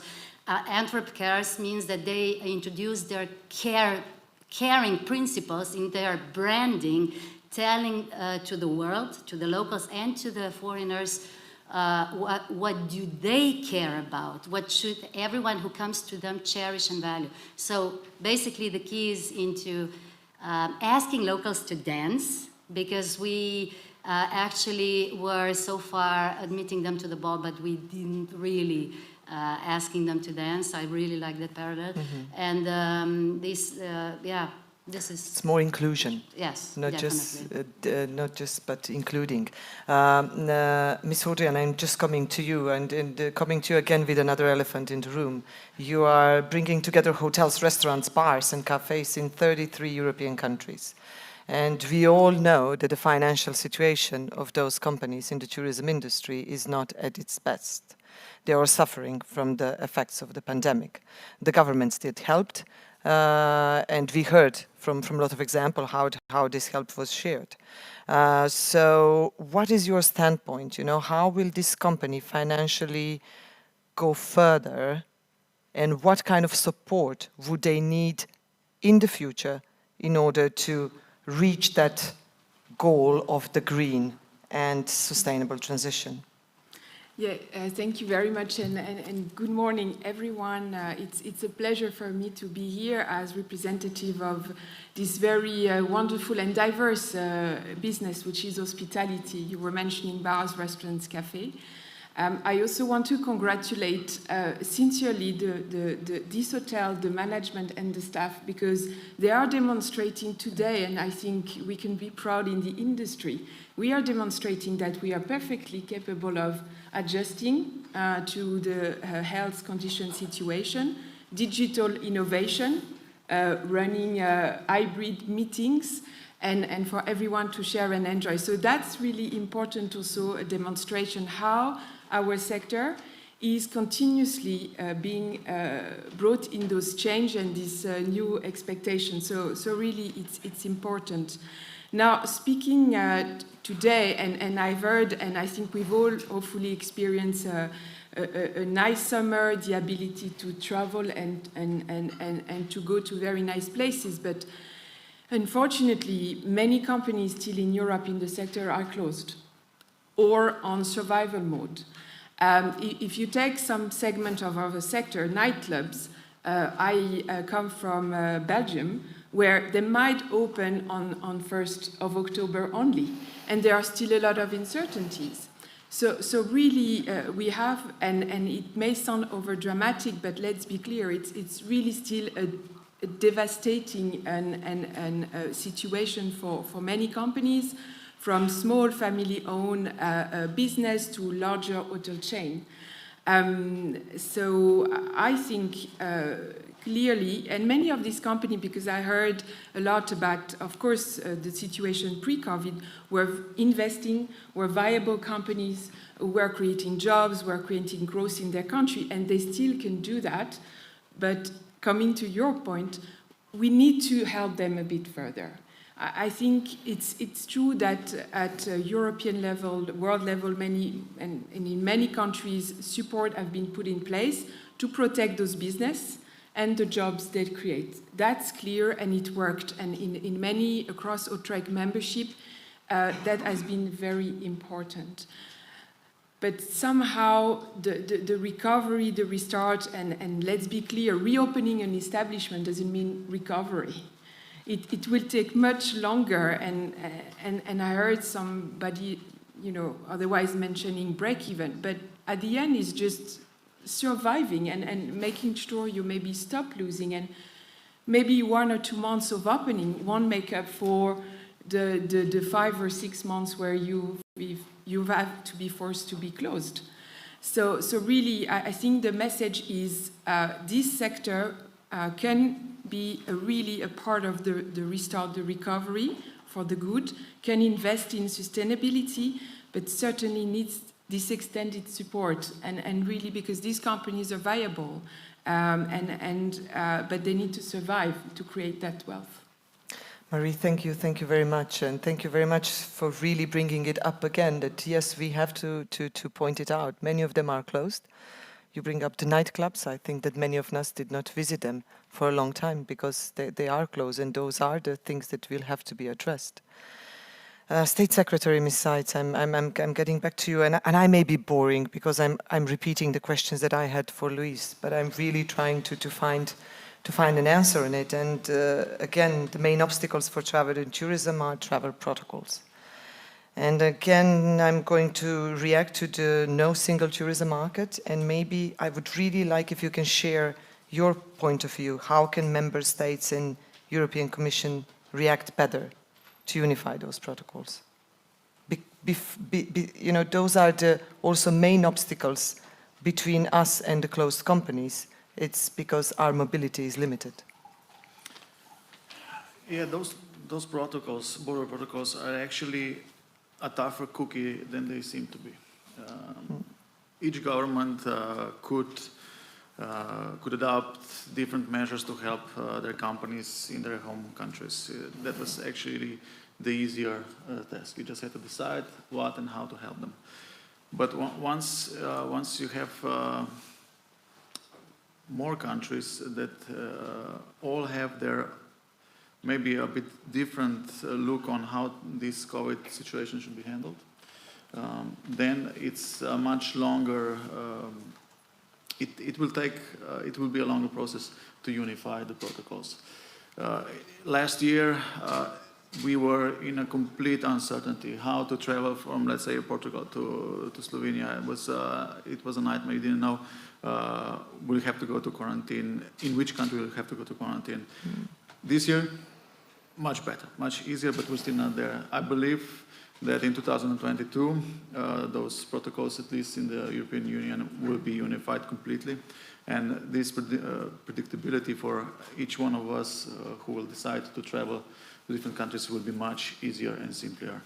But as we heard, when we talk about the rest of the world, exactly, this is still a challenge because of so many different situations in each country, and mostly measures are proposed by the health ministers, and they have primarily their main concern is to keep the public health their priority.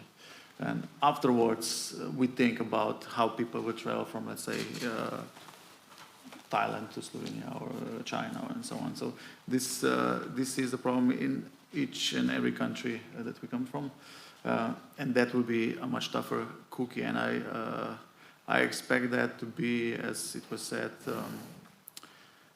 also in 2020, still a problem. So we will have to depend on domestic gas, and when I talk domestic, I talk European single market. Yes. Having that also said, the share of domestic tourism in Europe grew from 55% in 2019 to 70% in 2020. So we may expect, if I understand correctly, that this is going to continue, at least for a while.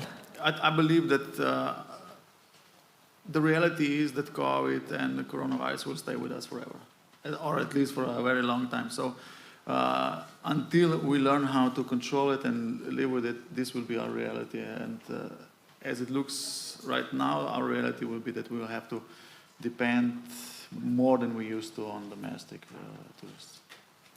Thank you very much. Going back to our digital panelist, Jane, I would like to refer to you. In terms of what Marie was saying and the State Secretary, we all need this transition towards a digital and sustainable. And the companies are at a poor financial situation. European Commission at beginning in 2020 estimated that we need 161 billion worth of investment in the green and digital transformation on the industries. So what has to be done from the perspective of governments and industry to facilitate this green and digital transformation? Can you really, try to communicate us the measures? What can we do in order to kind of step closer to this goal?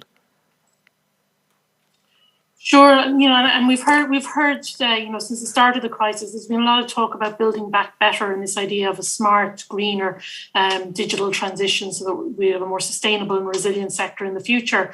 And if we really mean this, if we really want to build forward better, as the expression goes, we need to ensure that the huge investments of time, money, resources by governments, but also by industry, are targeted for the future. And that's also important if we are to avoid the mistakes of the past, which have also been highlighted. So it's very much about the huge resources, the actions we're taking in as much as there is a crisis and emergency within the tourism sector and livelihoods are the priority in the short term. We do need to be looking towards the longer term at the same time. And that's building in to the current supports from government, for example, conditionality clauses that in terms of how they are used within the sector. Digitalization, green transition is a key part of building forward better and to fast track the progress to reduce the environmental impact of tourism to green tourism policies, green tourism business practices. So some of the ways and approaches that can be taken. It's about mainstreaming sustainability principles and environmental targets into the tourism policies. And now we're talking about tourism recovery plans as well. And also showing that tourism is well integrated with wider recovery plans, environmentally related, digital and so forth. The issue of monitoring, measurement, data has already been highlighted. We need to redefine tourism success, the issue of quality rather than quantity, and also make sure that when we're measuring the recovery, we're measuring the things that matter, the environmental impact, the social impact, the resilience of the tourism economy, the sustainability. Private sector has a role to play in this, obviously. This is a economic sector. Government needs to work closely with industry to help reduce the environmental impact of tourism activities and support sector-specific initiatives, but also encouraging, supporting, incentivizing tourism businesses, destinations to adopt greener, more digital business models and practices. Digitalization is closely intertwined with the green agenda to play a role in improving resource efficiency as well. So I think these are all to the discussion. Thank you. Thank you very much. Dr. Hardy, you're still with us. I did also a bit of research and actually you find out also that you were, beside you being a former CEO in PATA, you have been working in the non-profit organization focusing on protecting the environment, and you have 30 years of experience in aviation. And having this known, I have two questions for you. The first one is that by end of 2020, half of the European fleet were grounded. How do you evaluate the situation in aviation industry and what are the prospects of recovery? Can you be more optimistic on this one? I'm confident that the airline and the aviation industry will follow the market. You know, it's a business, so they will follow the trends. They will recover from this, but it will be really difficult. If there's one job I would hate to have to do at the moment is what we call a network planner. Those are the people who actually have to figure out where the aircraft will be actually be flying, not only tomorrow, but actually in the next year or the next 3 to 5 years. In a traditional way, an airline would actually plan their route planning and the frequency of flights to a destination several years in advance.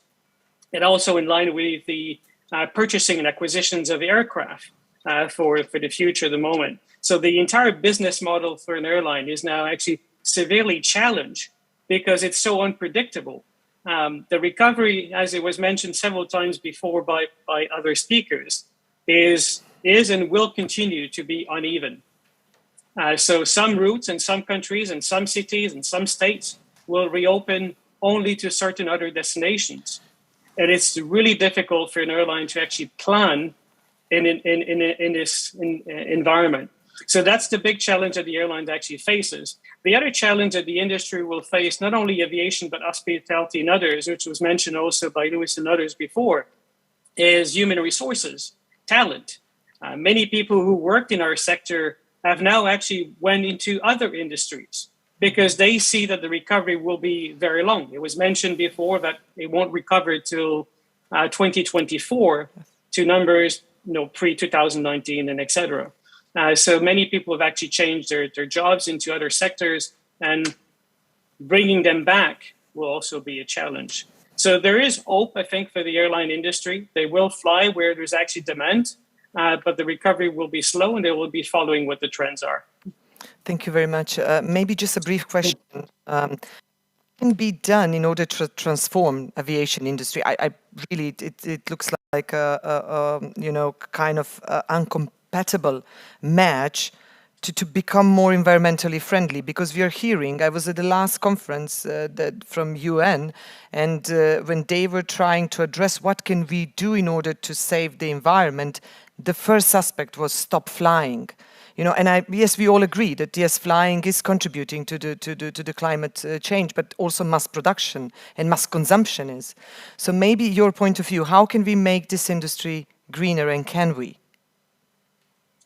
I think it can. There's already a lot of progress that's been made over the last decade in terms of biofuels and also in terms of manufacturing of aircraft, making them more fuel efficient. So there's been an enormous amount of progress. But no doubt there is still a lot more to be done moving forward to improve the industry. There are also policies that have been made, like in France, for example, where actually flights within 2 hours have now actually been banned because you can actually, if you can do it by train, you don't need to do it by flight. Now, some people will say, well, it may not be very convenient. I actually personally think it makes a lot of sense. And it's much faster to travel by train from city to city than having to go and wait in queues in airports for a very long period of time for short distance, for example. So I think policies are there to help to maybe make it more environmentally friendly moving forward. Technologies is moving at a really phenomenal rate too. And I do believe that within the next 20 years, we're going to see new type of aircraft coming to the market that are going to be much more fuel efficient, and also maybe electric and other type of hydrogens and etc., which will be more environmentally friendly for our skies. Thank you very much. Petra, I would refer to you now in terms of transformation. We heard that we all have to transform and change, and this includes DMOs as well. And you're being a director of DMO and also leading the European Cities Marketing Organization gives you a great prospect in what is happening. So, and we heard from the Slovenian Tourism Board Director, Ms. Maja Pak, that they have to orchestrate DMOs, this change that is in front of us. So, can you also be a bit more concrete and tell us what kind of transformations are in front of the DMOs at the moment for the future? DMOs always had challenges, and now we have a great opportunity to actually be heard, because these are two really, really big challenges in front of DMOs. First one is to introduce new practices and to bring everyone to the table. And the second definitely is to find the voice, to be actually heard by all the stakeholders, because we are the ones who are unifying the stakeholders at the destination. We used to be, but now we are the ones who actually have to find the voice to be heard from all of them, because in the world of so many, in an uncertain world, when everyone has their own agenda, is really, really difficult to be in between. So the fact is that DMOs have to be more agile than we were in the past. And definitely to take this key role and become a scouts for new trends, and in this new how should I say, this new interest in sustainability and localization as opposed to globalization, actually to advocate this new focus on localization itself. So, but it's easier said than done. Mm-hmm. And this is the biggest challenge. Like, I mean, we're talking about basically everything unknown.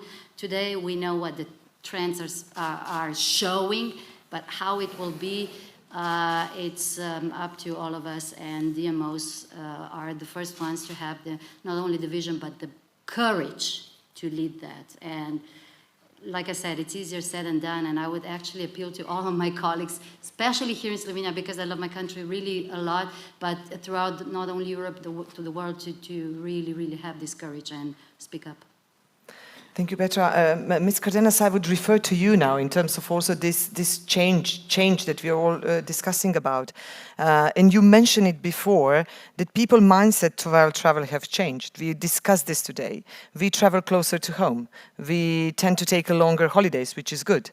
We are also more concerned about safety and security, and we are also booking our hotels and flights if we fly on the very last minute.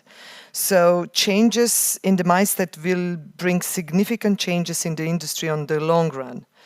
So what actions can tourism operators take today to be better performed on this change demand that we will follow the industry?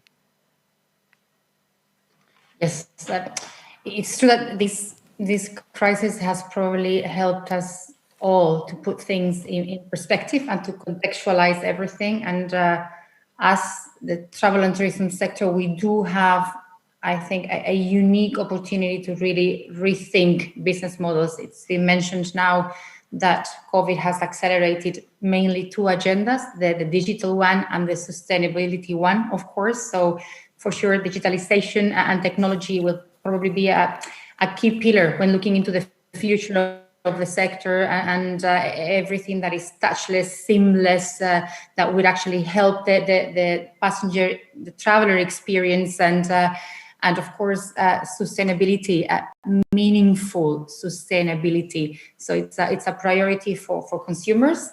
It's a priority now for policymakers, of course, for industry, and we do have a big responsibility. So traveling more responsibly and making sure that when we travel, we have a positive impact in the community.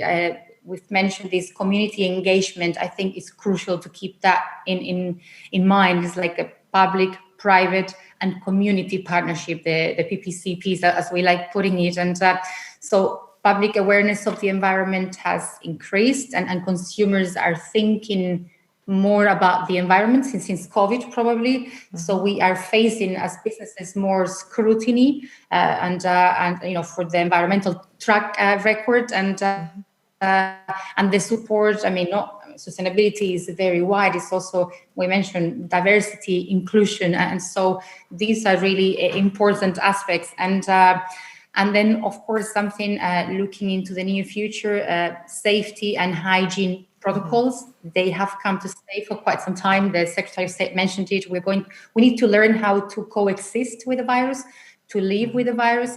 And so we have seen great response at destination level in really implementing all these protocols, private sector as well. So I think all these together will certainly help. And as I said, we are actually now having the great opportunity of like building back better in a meaningful way and to really rethink business models. And if I may very briefly to what Mario was mentioning and the importance actually of trying to see how we really need to work together, public-private. We've been for this partnership since the beginning of the pandemic, and we're seeing Asia is closed down, very much closed down. Other areas and parts of the world are opened, and so we really need to see how mutual recognition. We are in a globalized world. This is a global business, and so we're really calling very strongly to really have to restart international mobility, and all this is going to help in the near future. Thank you very much. Yes, we did refer to tourism as a global business, but at the same time we are also kind of realizing that become very domestic in the last years. Maybe Marie, I will get just briefly back to you, and because you are working closely with the companies, and yes, we talk about the financial situation that is terrifying in some cases, and again, I will also ask you to hear your perspective on the human capital that is being lost in the industry, and maybe just briefly, we heard a lot of opinions, but maybe just briefly from your side as well. Thank you. It's true that it's very clear that the issue right now, it's really, there is a big staffing crisis, and it was mentioned many times, and it is felt across the sector. Of course, when the crisis hits, a lot of hopefully support were made to help people to keep their job but stay at home. But nevertheless, now as the business has been reopened, we see a clear shortage of the workforce. It's not a new issue, and unfortunately, somehow but here it's really becoming critical. Unfortunately, I don't have the golden bullet on the issue. Maybe a couple of areas. Certainly, it is working in the hospitality. It's a very diverse kind of work. You have people who have their first work experience, students who need to work also maybe to help their studies, but hospitality can be a career of choice, and it is for many people, and we need to communicate also, and that's something we can do together with a public-private partner. I want to promote also apprenticeship. I think it's very important. And last but not least, maybe at EU level, we developed together with all these partners a few years ago the European Hospitality Skill Passport. So really, we need to tell about the skills we need, and we need to do this matchmaking and really promote and communicate what are the needs. But also, again, it's a wonderful sector to work with. It has constraints, but I think going forward, we need to promote those at early stage, this communication and this apprentice scheme and what the sector needs. Thank you very much. Our time it's closing up, and I have just two very brief questions. The ladies, you will apologize me because I'll ask the gentlemen two last questions, and there's no gender disbalance here. But maybe Mario Hardy, I will just get back to you with a final question, and please for a brief answer. The tourism industry is focusing too much on going back in 2019. Is this blocking us from seeing beyond the golden time of the extensive tourism growth? And how do you see the future of the European tourism? I do believe that there's maybe too much emphasis in trying to get back to 2019 numbers and etc. It was mentioned before by Jane and by many others that moving forward, we already had a mission before 2019 to redefine tourism moving forward, to make it more sustainable and more responsible. Now we have an opportunity to actually restart tourism in a better way moving forward. And I think we should take this opportunity to improve on what we're actually looking in terms of how we measure success in tourism moving forward. That's really important. I also think that the current situation is forcing us to move in that direction because because of the uneven opening and inequity in terms of vaccines and reopening of countries at the moment. We are moving towards that goal anyway. So let's take that opportunity to improve tourism, make it better moving forward. Thank you very much. State Secretary, Ms. Zajc, the last question is regarding, and then I will open the floor for your questions, so get prepared. The first one that is raising the hands will actually get an opportunity to ask the questions for this great panel.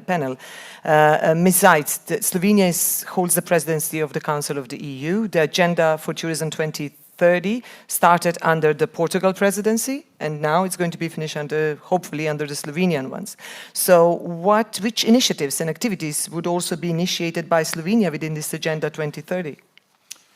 Yeah, I would like to draw your attention to the 17th of November. Yes, 17th of November. 17th of November, bodo. That's the date where our presidency, together with the Commission, will organize the European Tourism Forum. And on that occasion, we will try to find some of the answers to the questions that also the agenda needs to tackle. For instance, how our tourism ecosystem can become green and climate neutral. We know that by the 2050, the EU has set a goal to become the first climate neutral continent. And this is, as nice as it sounds, it's a tough job to do. Because it's gonna need us to completely change our habits of traveling, producing food, etc. We will need to develop technologies to reduce emissions. The last 10% of emissions that will need to be reduced will be done by technology that has not been invented yet. Mm-hmm. So this is a tough problem. Then how we can have our tourism ecosystem to be more inclusive, more social just. Mm-hmm. How can we provide employment and well-being for a more different social groups? How can we employ people in our rural areas with tourism? Then, of course, digital transition. How can we use new technologies to better plan and manage tourism? How to better promote it? And last but not least, there are many more questions, but also how we can reflect tourism in other EU policies. Yeah. So we have heard that tourism is everywhere, but can we see it in other policies? I think that we can do more regarding that. So 17th of November. Thank you very much. I would now ask the audience, please, yes, we have a question. Dominic, we have a question down there. Can we facilitate the mic? Mm-hmm. Thank you very much. Hello, everybody. It's fantastic to see you alive here, to hug you, to touch you, to talk with you. And thank you, organizers, to have us the chance to be together. Thank you also all the speakers to sharing with us bright future of the tourism, which we believe in. Actually, I'm one of those who also during this Corona extended my skills. Although like the owner of the resort, also I'm specialized for the cleaning the dishes and all the activities like you in the reception. Mm-hmm. But the Corona gives us a chance and a moment that we can also redefine what the tourism is. And after 2 years, I can say of Corona that I see the bright future of the tourism. It's never better moment to make a step forward in developing tourism in Europe. I don't have doubts that the tourism will go up and come back. I have only one question, which I will kindly ask to maybe share with us some good examples. Who will work in tourism? And especially, do we have any good practices how to involve or entertain the young millennials to join the tourism, the bright side of the tourism, and because we know the tourism is our people and the tourism is a lifestyle. So do we have worldwide any good practices how to work and how to step forward to this question? Thank you very much. Anyone would like to take this one? Alexandra, Luis, you're also invited. We may use a TikTok, but I don't think this is going to be enough, Dominic. So I'm asking the panelists who are going to try to answer this question? State Secretary. I will not directly answer because I don't know, I will speak for Slovenia. What we are preparing or what we are working on at our ministry regarding the problem of getting people interested in working in tourism. This problem is also the consequence of low added value in Slovenian tourism. And everybody knows when you work in tourism that this job is a hard-working job. It's a job that you need to love. So we are looking into directions. So one direction is how we can raise the added value so that it will be financially reasonable to get into this sector, and then how to promote it and make it really attractive for young people to decide to work in this area. And the third one is also that those parts of working in tourism that are not as pleasant as we would like them to be and can be replaced by new technology, how can we speed up this process so that all this will end up in making employment in tourism prettier. So if I translate this, pay them better, use the technology to improve their quality of work and life, and make the job sexier and more appealing for the young population. Thank you very much. I have other questions. No, I don't have a question. We have a question down there and we need a mic. Thank you. Hello, thank you for this great session. I'm representing here Slovenian Convention Bureau, and my question is, especially from our friends from Portugal, I really liked your presentation, and I feel the opportunity here, we're talking about tourism, but we are not really dividing the tourism between meetings industry and tourism as people coming. I see, Petra, you were mentioning Paris Olympic Games, and also Web Summit is coming back to Lisbon. So this is also something that I see an opportunity now, not only to focus on people, on tourists, but also focus on business travelers, because as Dr. Hardy said, people are willing to take vaccines and travels for the business. So I would just like to hear, how is it happening with Web Summit, and also from Petra, how is maybe Turizma Ljubljana? Is this really now the opportunity actually to focus on the meetings industry rather than only on tourists? Thank you. Petra, can you take it over?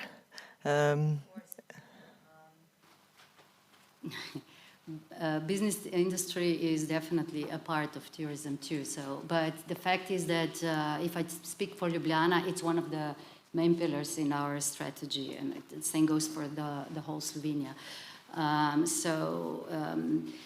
I know that it was also prepared that we should talk about the business meetings as well, and you were, if I'm not mistaken, up to bring what's his name? Bill Gates?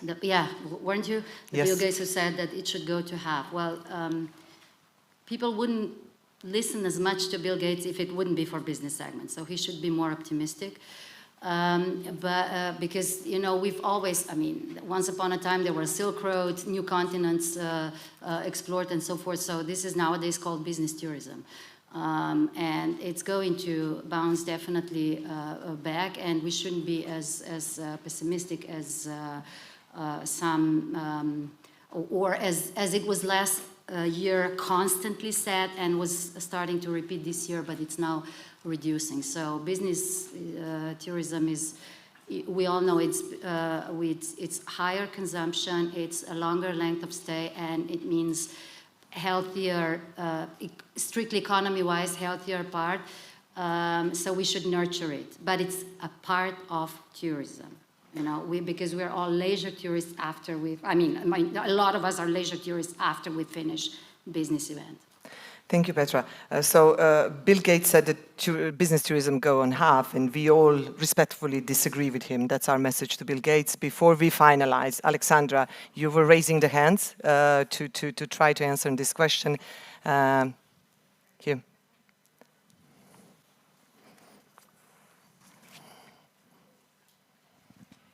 Thank you, my dear, for giving me the space to also answer, because definitely, I mean, I have a personal bias towards the importance of business tourism, what we call business tourism in general, for the development of tourism. I would like to highlight that today we would not, when we say and we talk about people, we're not necessarily meaning leisure, we're meaning everything.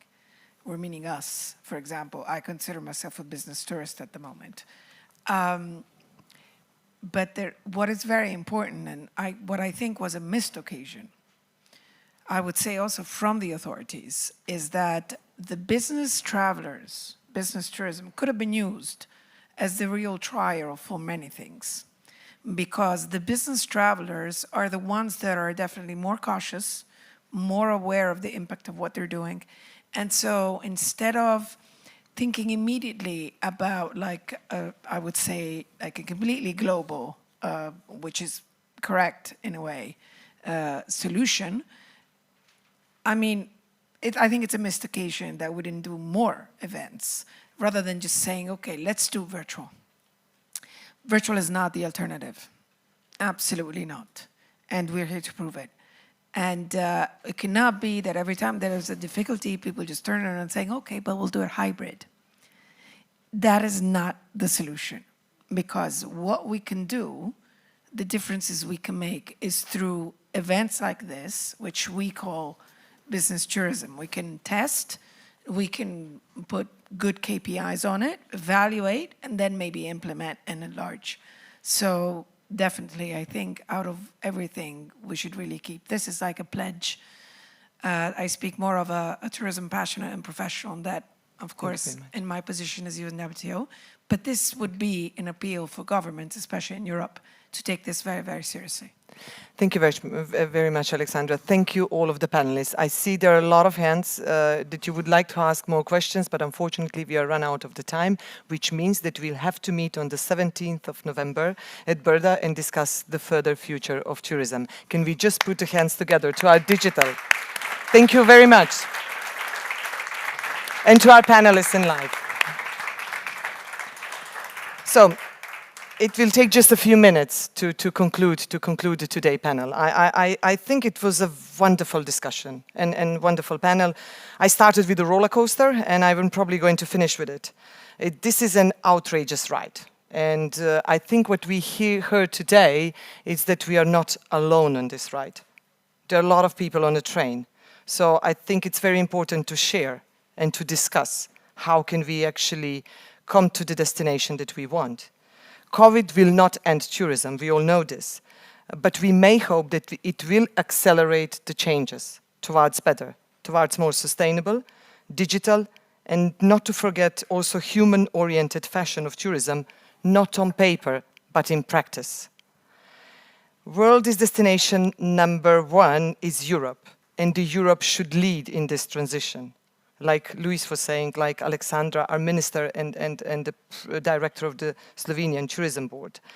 So we should be bold in taking this historic chance to change.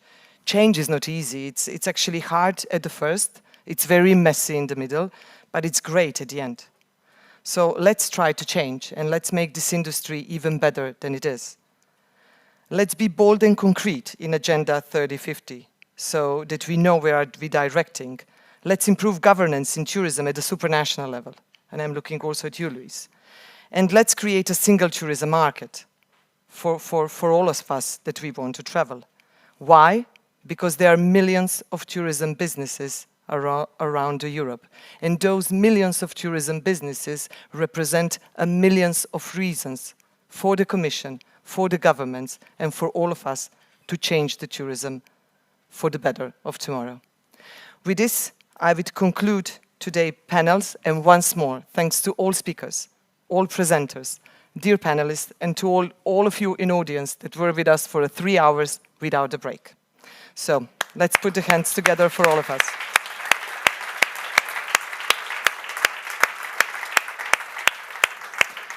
With this, we are closing the official session, and I'm the only thing between you and lunch now. And I would like kindly to invite you, in the name of the Ministry and Slovenian Tourism Board, to join us on the Tastes of Slovenia, European Region of Gastronomy 2021. The menu is prepared by the Chief Simon Bertoncel, and it will be served as a standing buffet at the terrace of the Grand Hotel Toplice. You may access the terrace through the restaurant. So, bon appetit. Thank you very much.